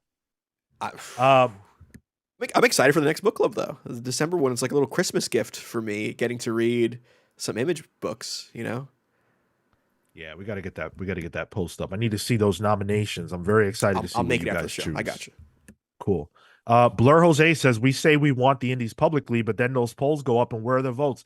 Blur, thank you, bro. I appreciate people who speak the real. That is a real fact. Show and prove. If you want indies, you have to demand them. When we did the feedback form, I read every single one of your comments, and so many of you said you want to hear us talk about non-Big Two, but you don't. Choose it. You got to choose it. You got to vote for the Jill side of comics sometimes. CW Gordon says we got to do Klaus for Xmas. We've Again? done Klaus. Yeah, that's it's on the feed somewhere. Yeah, it Do a should be keyword somewhere, search yeah, somewhere. ages ago. Yeah. We got enough Dan Mora right now. Come on, Ooh. Isn't it cool that that's early Dan Mora though? dude. Yeah, Early Dan right? Mora is Yeah. the WWE comic. Do you remember that? Yo, yeah, but I never connect. I never made that connection. So you just said it right now, and I didn't continue on with it. So I don't have all that. I never I read the first issue. I really liked that that WWE book because it was like, all right, we're not going to talk about in-ring stuff. It's all backstage. shenanigans. I loved it. It was stupid. Because that's why I want to buy a WWE comic. Honestly, yeah. I watched the fucking show. Get. Would you read, Tyler, a Daniel Warren Johnson WWE Yes. comic book? Okay. Yeah. You don't even need to finish that Yes. one. Yeah. Dude, they should do it. Like, just yo, He did his wrestling hold on. book already. Fuck that. Let me take it another level down. Let me and see if you would do this. Would you buy if WWE had a comic book universe and they had like a Raw comic, a SmackDown Yes. comic? Who's- I'm in. You know what? Who's I the would write top- that. I would write that. Hell, Who's the top SmackDown female wrestler? All right, Marco. We don't need to get into your goon status right now. No, wait. Who is it? The current women's champion is Nia Jax. If that answers your question. Nia Jax versus Black Canary, drawn by Daniel Warren Johnson. Nia Jax is getting worn the fuck out by Black Canary. I'm telling yeah. you right now. But I would buy that. I would buy that. Do we have any wrestling fans in the chat? Like, are you guys into that? Even the little AEW things in the DC books right now, like there's potential there. Yeah. Yeah, that's totally true. I know we have a little bit more to do, but I'm having fun just talking shit right now. Joe says, do you like reading full runs at once instead of month to month? I love hearing y'all do the book club because I can tell the energy is higher when you binge read instead of per issue. Interesting you say that Depends. because I love just weekly comics. That's my bread and butter. I will always do that more than reading runs of stuff. The runs of stuff I find is hard to get to because I read so much damn month-to-month comics. I will say I've been getting through my backlog of just floppies, and it has been nice reading like 2 or 3 issues at a time. I'm caught up on Poison Ivy. Fucking love it. It's so good. So you might be right in that regard, but that's my happy spot is just floppy single issues. It changes. Sometimes it's the rush of keeping up with comics. Sometimes it's going into the backlogs. So it definitely, I feel like it will jump around for me. At the moment, it's been diving back into weird, independent things, and who knows what it's going to be, the next 2 months. My answer is floppies, but Joe, the reason why you experience it that way is because it's twofold. A, it's easier for us to talk about something that is complete Yeah. than something that is not. Reviewing weekly comics is not an easy thing to do. Not to say that we're great at it, but I think a lot of people are not good at it because you have to figure out a way to say something interesting every month about the same story as it unfolds when not a lot happens sometimes. Ultimate Black Panther, for example, is a book that's very hard to review. And also the other factor is that a lot of times we're talking about books that we pre-love. Like I love Batman by Morrison, so when I come to talk about it, I'm going to be giddy as hell because it's my favorite story. So, Atomic Hound says new poll: grilled, baked, or deep fried turkey tomorrow. No turkey. Wow. I'm anti-turkey. Big sad. It's got That's that. crazy. It's got that tryptophan in it. It's trying to roofie me. I don't trust this bird. Tryptophan? Yeah, it's the chemical that's in turkey that makes you really sleepy afterwards. Gives you the itis. Yeah, the itis. You know what, Atomic Hound, since we're hanging out, I'm gonna put that poll up. I'm putting it up right now. Let's see what we get. What type of turkeys are you gonna be eating? Izzy, by the way, sorry? I said that's so funny. You put up a thing about fucking turkey. I never considered turkey to be baked. It's roasted. Does that? Because I don't know. yeah, I guess. I mean, it's in an oven, right? It is. But it's roasted technically. because it's in its own juices. I don't know. I don't know. You guys ever make a turkey yourselves? Hell no. Not yet. I've never made a fucking chicken myself. I knew I had a problem, and I was like, "Yo, lock me up," because I was buttering down a turkey once. Okay, hold on. And like you have to like get under the skin and like get into like the fibers of it to shove like butter, and I'm like, "Oh, I am desecrating a living thing," and I felt weird about it. But damn, that shit tasted good. I made a turkey that was edible. I was surprised. Do not clip that. Don't send that to my therapist. I didn't say any of that. Baked is winning by a landslide, but like I don't even know. Like so I'm not very good with food. I like to eat it, but I don't know a lot about it. So baked, grilled, and deep fried. Why are so many of you choosing baked? What's the benefit of baked? It's just Well, the that's go-to just the one. way you do yeah. it, right? It's It's in the oven. Everyone has an oven. Not everyone has a grill, and not everyone has the space to deep fry it because that is a risky maneuver. Dude, that probably tastes really good, though. I heard it's the best way to do it for Really? moisture. Yeah, you got to do it outside though. Because I did hear about this. It's dangerous, right? Like it could burn you. It's because of oil. You got to put so much oil that you need a pot big enough, and then because of when you put something in water and then the water goes up, if the oil over spills, you got an oil fire, which is hard to put out. Okay, all right. Damn, I want to try that. Atomic Hound or anybody, have you had a deep fried turkey? I want that. We got to set up a PO box so people can mail us some deep fried turkey. Mail me turkey, Atomic Hound, please. I'm gonna be eating that basic shit tomorrow. Not that I'm not excited. I'm very excited, but because the cook might be listening, I am very excited. I'm just saying that I want to try Covering your ass. Okay, Sean. Yeah. Oh yeah, I have to. I'm not trying to get in trouble. Less food on the plate all of a sudden. Oh, we ran out. Really? Right. Madeline Miles says, I never catch anyone else's live comic book shows. This is nice. Oh, thank you, Madeline. Appreciate you coming and hanging out with us. When you say anyone else's, are you saying because you have one yourself, or there's another channel that you really love, but they're not on right now?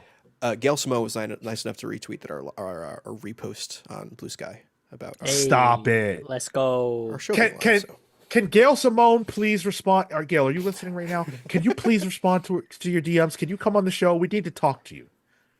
Wait, did we review Uncanny? Speaking Holy of, this is No, your not We have yet. to chance. review Uncanny. This is your chance to segue. I was trying to get you set up for the segue there, Sean. Yo, I completely forgot we had another book to do. I'm here just chit-chatting, having a ball, putting up polls about turkey. We got to talk about horses instead. Oh my goodness, dude. Oh, wow. All right. Yeah, we got to talk about horses. All right. So we're gonna do we're gonna review Uncanny X-Men here real quick before we get out of here. Madeline says I stream on near mint condition. Nice to meet others. Oh my God, of course. I'm sorry. What's up, Maddie? How you doing? It's good to see you here. Thank you for watching. All right. So let's get into Uncanny. Written by, of course, the aforementioned Gail Simone, with art by Javier Garon, colors by Matthew Wilson, letters by Clayton Cowles. So this is sort of a cool down issue, I guess. Five pretty much resolved the major encounter of the first arc. They dealt with Sarah and all that good stuff. And so now, things are cooling off. The kids have got to go to school. These kids have got to get an education. You cannot just have kids living with mutants and not going to school. Back when they had a school, that was okay because they lived in the school. Now they don't. So these kids got to go to school. These fuckers need an education. And so Open up the schools. so that is going on, but then also Jubilee and Nightcrawler are on a separate mission, and Rogue, Wolverine, and Gambit are having a heart-to-heart conversation. How did you guys feel about this, knowing that Gail Simone is listening right now? Well, regardless, Yeah. I like this a lot. This like I know there's no mutant school, there's no school, the Savior School or the Jean Grey School, but there's school, so that element is there that I'm missing in an X-Men comic. The element of like, in a way, Rogue and Gambit and like they're all teachers in a way, so it's like all of the skeleton of what I love about X-Men comics is here. It's just a little different. And I really like the Javi Garon art. I'm a fan of his. So seeing him kind of, as much as I love Marquez, this is the nature of ongoing comics. And it's good to see. I like how we're getting to learn a little more about these, younger characters too. Like Horse Girl. What's her name? Calico? Yep. Big question mark. Still is too. On what she is, and I'm fine with that. But it's just revealing a little more about these characters, and we're getting to see them interact with each other too. Like the death, the emo kid. Looks like Marco if Marco was emo. Yeah, my sad boy era. I say that with the hair. And like I like knowing how he's there to defend the other two, even if he doesn't really think about it. Then you have the other guy. I'll learn their names eventually, but who's like an amateur boxer, and he kind of kicks some ass here. I think this has the skeleton of X-Men for sure. Just with it's like this is my obvious I'm getting hungry analogy, but it's like having the wings of X-Men. It's just this might be like, I don't know, like a Thai chili sauce instead. Like the structure is there and I see it all. It's just different flavoring. Man, this felt a little inconsistent. I thought the narrative kind of was jumping around. We get a lot of different scenes happen on different pages. There's a moment where we're interacting with Calico, and then it cuts to them deciding to go to school, like they're leaving, but then Gambit and Rogue are kissing, and whatchamacallit, Wolverine pulls up, but then also Jubilee and Kurt are waiting. There were moments where different threads were happening at the same time on pages, and I think that could be fine, but it sometimes it felt a little too disparate, and I found that a little frustrating. And then Sean, could you go to the page just because I my screen doesn't always work? Could you go to the page where Gambit's talking to Calico, Yeah. the horse? Okay, pull it up a little bit. I want to just focus on the last four panels. So you see how Gambit is on her left side, right? And then the camera pans back over. It's now from Gambit's perspective, she's on his right. Then suddenly the next panel, the horse pops up.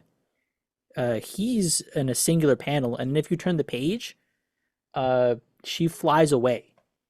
She flies away, and he's on the ground. I was so confused by that. There was a loss of consistency in the art there that Just confused. the horse's presence. Well, Confused the you? horse was just there. The horse was just there, but that was where Gambit was. That's where Gambit was standing. I didn't. I got it that the horse was just on the other side of the girl, or maybe walking back. Like that didn't really But bother me. but if you look at it, literally in the panel right before, Gambit is standing where the horse should be, Mm. and then the horse pops up in that panel, and that was just a moment of inconsistency, that took me out of the book for a second. That I wanted to just call out. I see what you're saying, but I truly think this is just one of those scenarios where your mind is supposed to fill in the blanks, because I'm sure what was intended is that the horse is walking behind them. She stops walking. The horse catches up to her, and she sort of stands next to it. There is no moment that shows that in the book, but I guess you're just supposed to like fill that in. But I see what you mean. Cause then he's talking on her right side now. It just felt like an Oh. inconsistency. Hmm. So I guess I ain't reading careful enough. I really enjoyed the character work. That's been the biggest Mm. praise that I've had for this series so far, is that I think the character work is really strong. Gail clearly chose a cast that she's comfortable with, and it makes it fun to read. I really like I've still not really connected with these kids yet.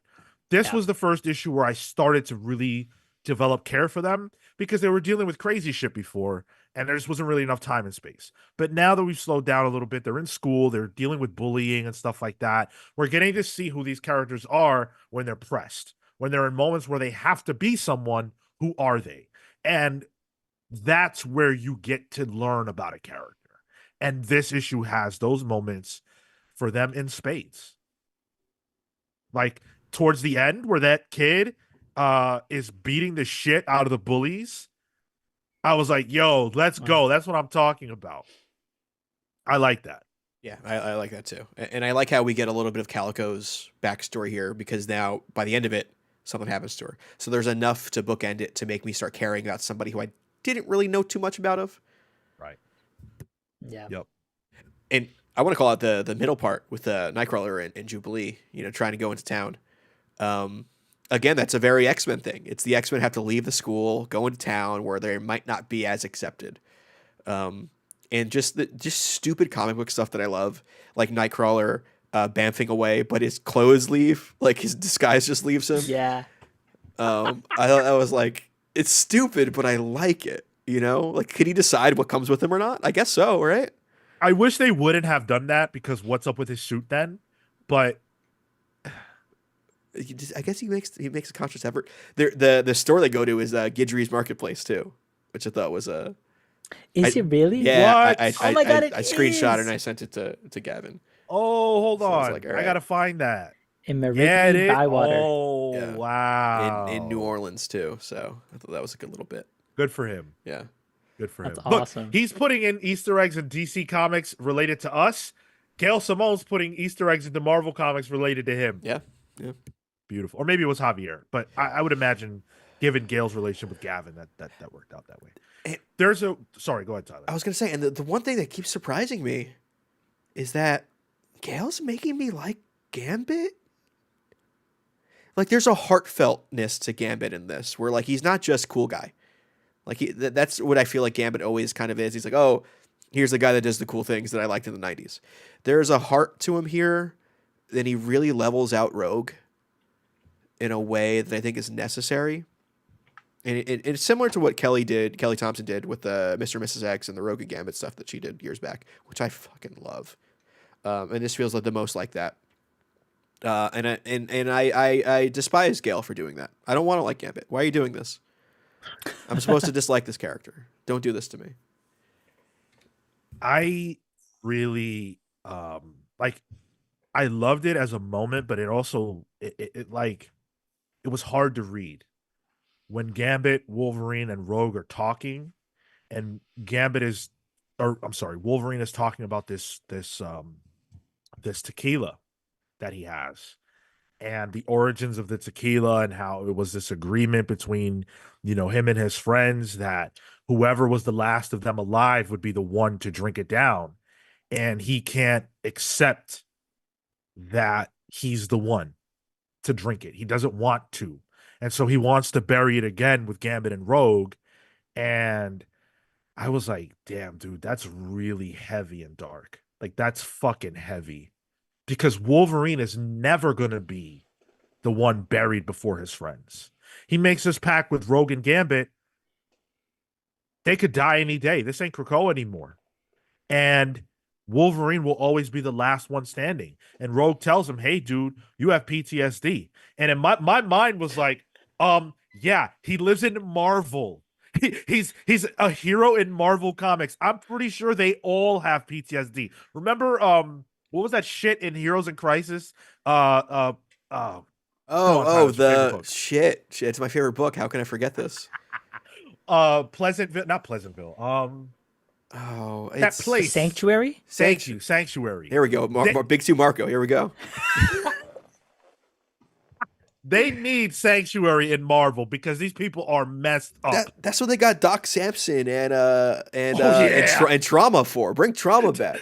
Doc Samson is not trustworthy, dude. I would not go to that. Also, I think canonically he is Sasquatch right now, so maybe not. Yeah. No, I just thought that was a really great moment. Wolverine, he goes through a lot of hell, and I feel like a lot of times he's just the heavy, and we don't get that depth of dialogue or emotional introspection that the character would have, because he's 100+ years old and has watched a lot of his buddies die, and he's killed some of them too. See, that's what made it not believable to me, is because he has that history. He has that longevity. He could just get over it like a vampire. Well, no, but it feels like he's when these things happen, like, I'm sure he's processed. I'm sure it's sad every time, but these people probably died years ago. Like, ages ago. Other people have died in between the time that those people have died. That, to me, is just like, all right, guy. Like, I thought he was just upset that it was tequila and not whiskey. That was actually funny. Marco's like, you died too long ago for me to care. I'm it's above me now. I don't care anymore. Go away. Go. You're back in your grave. And then, wow. And then Rogue just being like, slapping the PTSD over this guy's forehead, dude. Just I will say it felt a little on the nose. Be like, yo, you got PTSD. Where it was a bit like, oh god, it's like a bit like Jean Grey being like, yo, Bobby, come on. Yeah. No, the reason why I loved it so much is because it gets to the root. Like, what Marco's saying aside, because that's obviously insane. People die and you're gonna care, right? Speak for yourself. Fair. All right, fine. Wolverine is lamenting the fact that everyone he loves is gone. And here's this pact that he made with his brothers. Like, have you ever made a pact with your brothers? Like, that's so significant. He doesn't want to be the one. He doesn't want to be the one to drink the tequila. He wants someone to drink some of it and then pour the rest out for the dead homies. He wants to be one of the dead homies. And Rogue is saying, you need to figure out a way to live. And Wolverine hasn't. And I feel like you don't really get to have that story be told in a Wolverine book because it has to be so plot heavy, and it's a Wolverine book. It's got to be some slicing and dicing in it. And I think where Uncanny allows Wolverine to have that moment, because he's not the central part of the story. He's allowed to have his own little jaunt on the side, his own little arc. And again, That's X-Men. Yeah. Yeah. Near says Rogue trying to diagnose the most fucked up man in Marvel. He's been through it. I mean, Rogue's been through it, and she also had a little bit of Harvey X in her still. So And they've all been through it. Yeah. They've all been through it, especially after Krakoa. I think maybe that's also why I'm sensitive to that moment, because they just went through hell. there's a shared PTSD for sure. Yeah. They watched their home burn, essentially, and then leave them behind. Like that's pretty fucked up. Their home said, "You don't need to leave. We're gonna leave. We're leaving." Deuces, guys. Krakoa's like, "I can't handle this shit." All the mutants that don't have names that we know about, we're leaving. Anyone who has any notoriety, you got to stay. Yep. We got books to sell. How'd you guys feel about the Javier Garron art? I like Javier Garron. Speaking of Jason Aaron's Avengers run, Javier Garron did a good part of that. Javi also worked on, I think, some Spider-Man at some point. But I like Javier Garron's art. It's really emotive and cartoony. It's like right on the verge of like the mask eyeballs coming out of your skull, like awooga awooga kind of stuff sometimes with the reactions. Sure. Which I like that. I don't mind it. I think the bit where Calico's horse Ember just donkey kicks Logan through a tree was funny. Like that was dumb, and I kind of like the cartoony aspect of that.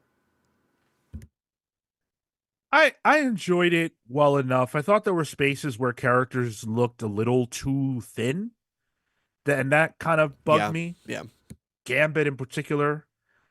And there were times when I wish there was more detail on the page. Things look pretty flat at times.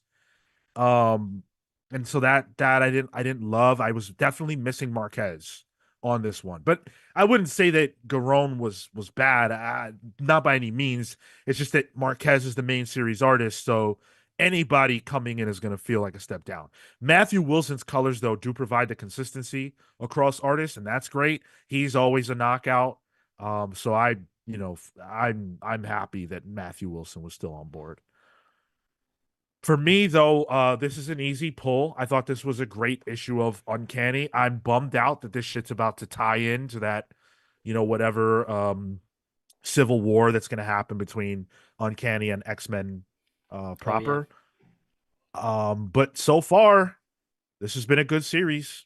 6 issues in. I pass on this issue. Wait, what? Okay, man. You what did they call you in the chat? Contrarian. A nitpicker. For the for the art. Ruthless. Man, not a horse guy, Marco. Not a horse guy, man. No. Questions, not my bag, dude. More into asses, donkeys. Sorry. And let's see what the poll has to say. So you guys, by and large, didn't read this. And again, as Tyler pointed out, there are, a lot of people who haven't gotten their books yet or whatever. 37% poll, 18% pass. Nobody's pick of the week. Near says solid. I think that's appropriate. Solid. That's Mazzucchelli levels. That's where the art stands. That's the range. Madeline says, I wish more books would allow themselves time to deal with character issues and explore those dynamics without rushing into events and fights. Well, good for you. There's an event on the horizon. Here. Oops. And I think we've said that on the show too. Like I do like the beach issue. Yeah. I like it especially like when it is also an issue to give the artist time when it's an ongoing. I think this book does that too. It has Garron kind of coming here to what I had hoped would be allow Marquez more time to do stuff, but it sounds like he's not even on most of the next upcoming issues. So thanks, crossovers. Yeah. I have the same critique of this, which is not an overly huge critique, but it's the same critique that I had of Absolute Wonder Woman, where I need to see who's the mastermind, who's the villain, where are we going with all that stuff. It just feels like it's in a holding pattern until we get through this crossover. I really like this issue, but because the prior issues only set up Sarah and she was defeated, and of course we've got that other stuff going on in the background, but that's about to be resolved. in the crossover. So that's not really this book specific. I thought that's only going to be getting started with the crossover. That Well, they're seems like going the to big bad. Go ahead. I think that whole school thing seems like the big bad. I don't think they're going to successfully get anything done there, and we'll finally see exactly what's going on over there at Xavier's. Well, we'll find out in the, I believe it's called the Raid on Grey Malkin, which is going to be a crossover that's coming to Uncanny and X-Men real soon. I don't have a lot of hope for that. I'm not adding X-Men back to my stack to read that crossover. I'm just not doing it. I'm going to read it from the perspective of Gail Simone and whatever artist we can get for it and call it a day.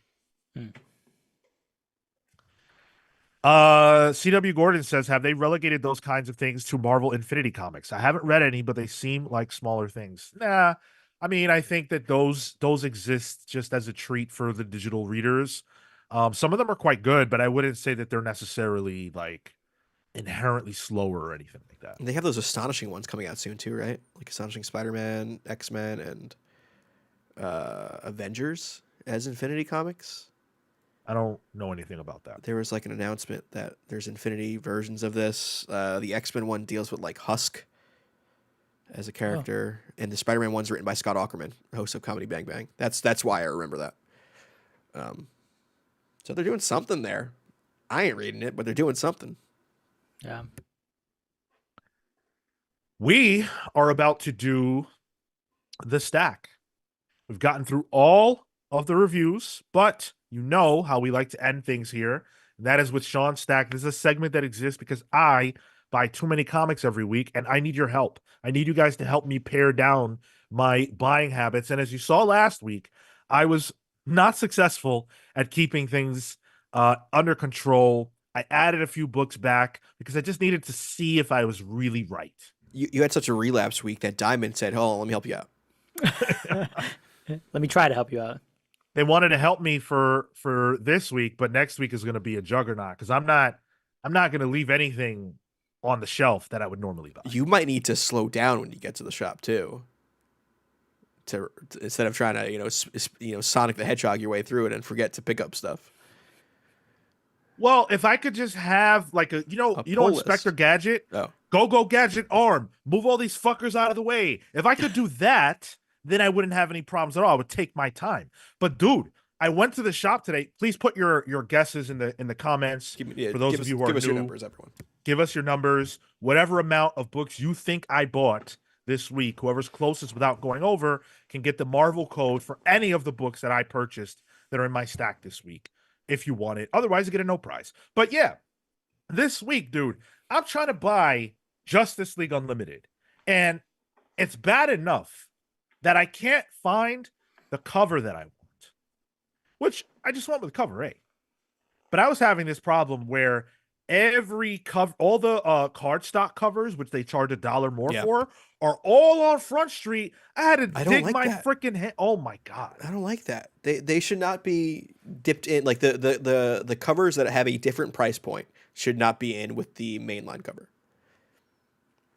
It to me, it is it's a tactic that they're using that really feels shady. It's not DC. I'm not talking about DC. I'm talking about my LCS. I'm gonna say it's ableist. Why? Because I could. Like, what if you can't see it too well and you pulled the wrong thing and now you have to pay an extra $1? Well, what if you're just stupid like me? And I guess that's an ableism thing. You reach into, like, this is what happens to me. I'll reach into the middle because nobody grabs the first book, right? I'll reach into the middle, don't look at it, just grab it and go, get home, and realize, oh shit, not only did I buy the wrong cover, but I paid the stupid tax because it's a cardstock variant. Ooh. Way to go, Sean. At least you get the A cover underneath the cardstock, right? Can you rip it off? I'm gonna rip that shit. That's $1. It's an extra $1. That's true. Yeah. It's awful. Yeah, I mean, my experience at the shop this week was a whole lot of that. It was fighting for my life because people think that this is a place to just read the books. And there is nothing that inspires standing there reading like a hot number one. Everybody wanted to read Justice League #1. Nobody wanted to buy it, apparently. Think about the skin cells on an issue you might buy. Yuck. Oh Oh, no, no. that's what I try not to think about. Well, apologies. There you go. Then I get that guy who, like, it's not even a joke. I wish it was a joke. Every week he's holding a stack of comics. Every week, and it's the same book, just so that he can pick out the exact copy that he wants. What about the other 20? I don't want your fingerprints on my book. Yo, my dude's going. Not that one. Not that one. Nah, that's disgusting. That's a dirty man. Like, how dare you lick your finger before you touch these books? I don't even lick my finger to touch books that I own. Yeah, I don't like just I don't need to do it because I have an iPad. Well, That would separate that would issue. hinder my ability. All right, Ugh. let me let's go through some of these numbers here. All right, so we got James Jones with 14 for the stack, Near 17 for the stack, Hero Gauge 616 with the lucky number 13, CW Gordon with a 15, Venom Mark says 12, Banksy Main related to Gucci, unsure. Banksy says 18, Gage also says 18, Garrick the Tailor also with a lucky 13. IP Freely with 15. Izzy re-adding 11 as my guess. Enzo 214 with a 10. Atomic Hound 16. Including Absolute Wonder Woman Noir. Oh, you think Sean went with the Noir? You're doing a prop bet here. Interesting. Interesting. Parlay. Logan Carroll with 13. What else do we got here? Aaron Ruiz with a 14. No one with 12. I don't know who's going to get that code if that's the case. And yeah, those are the numbers I'm seeing here. And you guys see anything else? I think I got it. You nailed it. Yeah. You nailed it. Banksy Main says, I just straight lick the book. Taste is a big reason to buy for me. Honestly, let's do that. That's the next gimmick comic. No more foil covers. We need snozberry covers. You remember the scratch and sniff they did one time, DC, with like some specials or whatever? No, I hate scratch and sniff smells. They always smell like ass. It's I love the smell of new comics. I'm not gonna lie, and new books, but I never thought to lick comics. And Banksy, my name or what I need to know from you is whose covers taste the best. That's what I need to know. yeah, that's what I need to know. Hey, if you lick comics and you just that's what you do, whose covers taste the best? Madeline says, "Nah, you got to do the face feel. Does it feel good if you rub it on your face? Then it's good." You guys are experiencing comics in ways that I've never thought possible. I can't do that because I've got the beard. I can't really like This it medium. doesn't like, I can't. Then it's an feel it. auditory experience. It's like, all right, does it make a good scratchy noise? Is this good ASMR? ASMR, Ooh, right? we got to put up a new video, Sean. Just do you rubbing your beard on some. We got to get that left ear, right ear mic. It's an extension Hold on. of. Let me Nope, rub nope. my I beard. will cringe and I will shrivel if I hear this. I'm so sensitive to this shit. I hate it. Let's see if it works. I'm gonna take Justice League of America by Grant Morrison, and I'm gonna rub it on my beard and Get see if we close can to- hear it. Close to the mic. Close to the All mic. right, all right, Close. all right. Zoom, help me out here. Can you hear it? No, no, No, no. that Zoom, it's the audio thing probably. Just You gotta blocking run the it. So pages over. Like, shh. if you turn your mic sensitivity settings off in Zoom, it might work, but don't do that. Oh my goodness, dude. What a fucking crazy podcast this is. Madeline Miles says licking comics sounds like a weird OnlyFans account. Someone is into that. Someone is into everything. And I guarantee you it is possible to make your bread on that website by doing something like that with comics. I thought about it. What the fuck do you mean you thought about it? You thought about what? I make a little spare change, Yeah. Get a little strange for some change. Some. I thought you morals, guys some would be quarters. supportive, honestly. I'm kind of offended that Hey, you I'm guys there would for you, discuss. dude. All right, I'm not. thank you, I'm Marco. not gonna. I'm not Thank gonna look you, at it. thank But I'm you. there for you, dude. We can I'm collab not. on some ASMR content. How about that? Only pals. Oh my god. Near said if Pepe Larraz did a lickable variant, would you buy and taste? Yes, I would buy and I would taste. Ooh, who? Because Oh, if it's lickable, that means it has a taste. So I want to taste it. No. I was gonna let that flavor- sit there for a bit. Cooking, some kind of cooking book, different flavored covers. You want I'm Ron V's down. rare flavors with Yeah, Okay. yeah. Yo, next time we have Ram on, we got to pitch for the trade. You guys hear me? Yeah, you No. got so excited you Okay. pulled a cord out. I did. We got to pitch to Ram V a lickable, scented, rare flavors trade. I'd pay 10 more bucks for that. Garrick says that's haram. So all right. Oh, mashallah, brother. I don't even know what that means. Izzy says, Sean, didn't you know that all drawings of Barda are lickable? Hey, yo. I do know that. Lock him Yo. up. Police. Especially when it's drawn by what's his I'm name? about to unplug Sean's Matthias mic right Delouis? now. Oh, what? I'm about to unplug your mic right now before you get too goony on the show. Oh, no. This is normal goon level. It's Wednesday. You know what that means. Oh shit, AEW is actually on right now. That means we got to wrap this shit up. 'Cause I gotta go. Yeah. I gotta go watch that.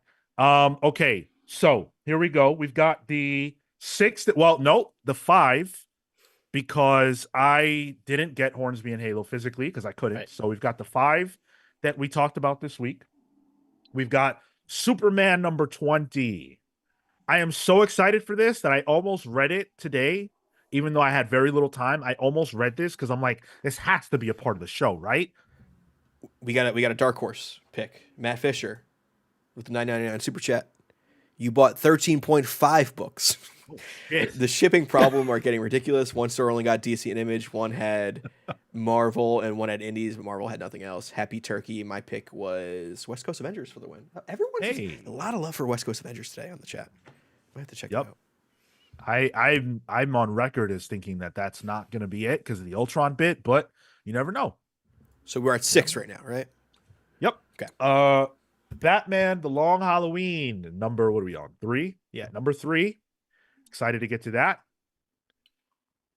Detective Comics number 1091. So this was one of the books where like I had to dive deep to find the A cover. They had a stack of them, but they were buried behind cardstock.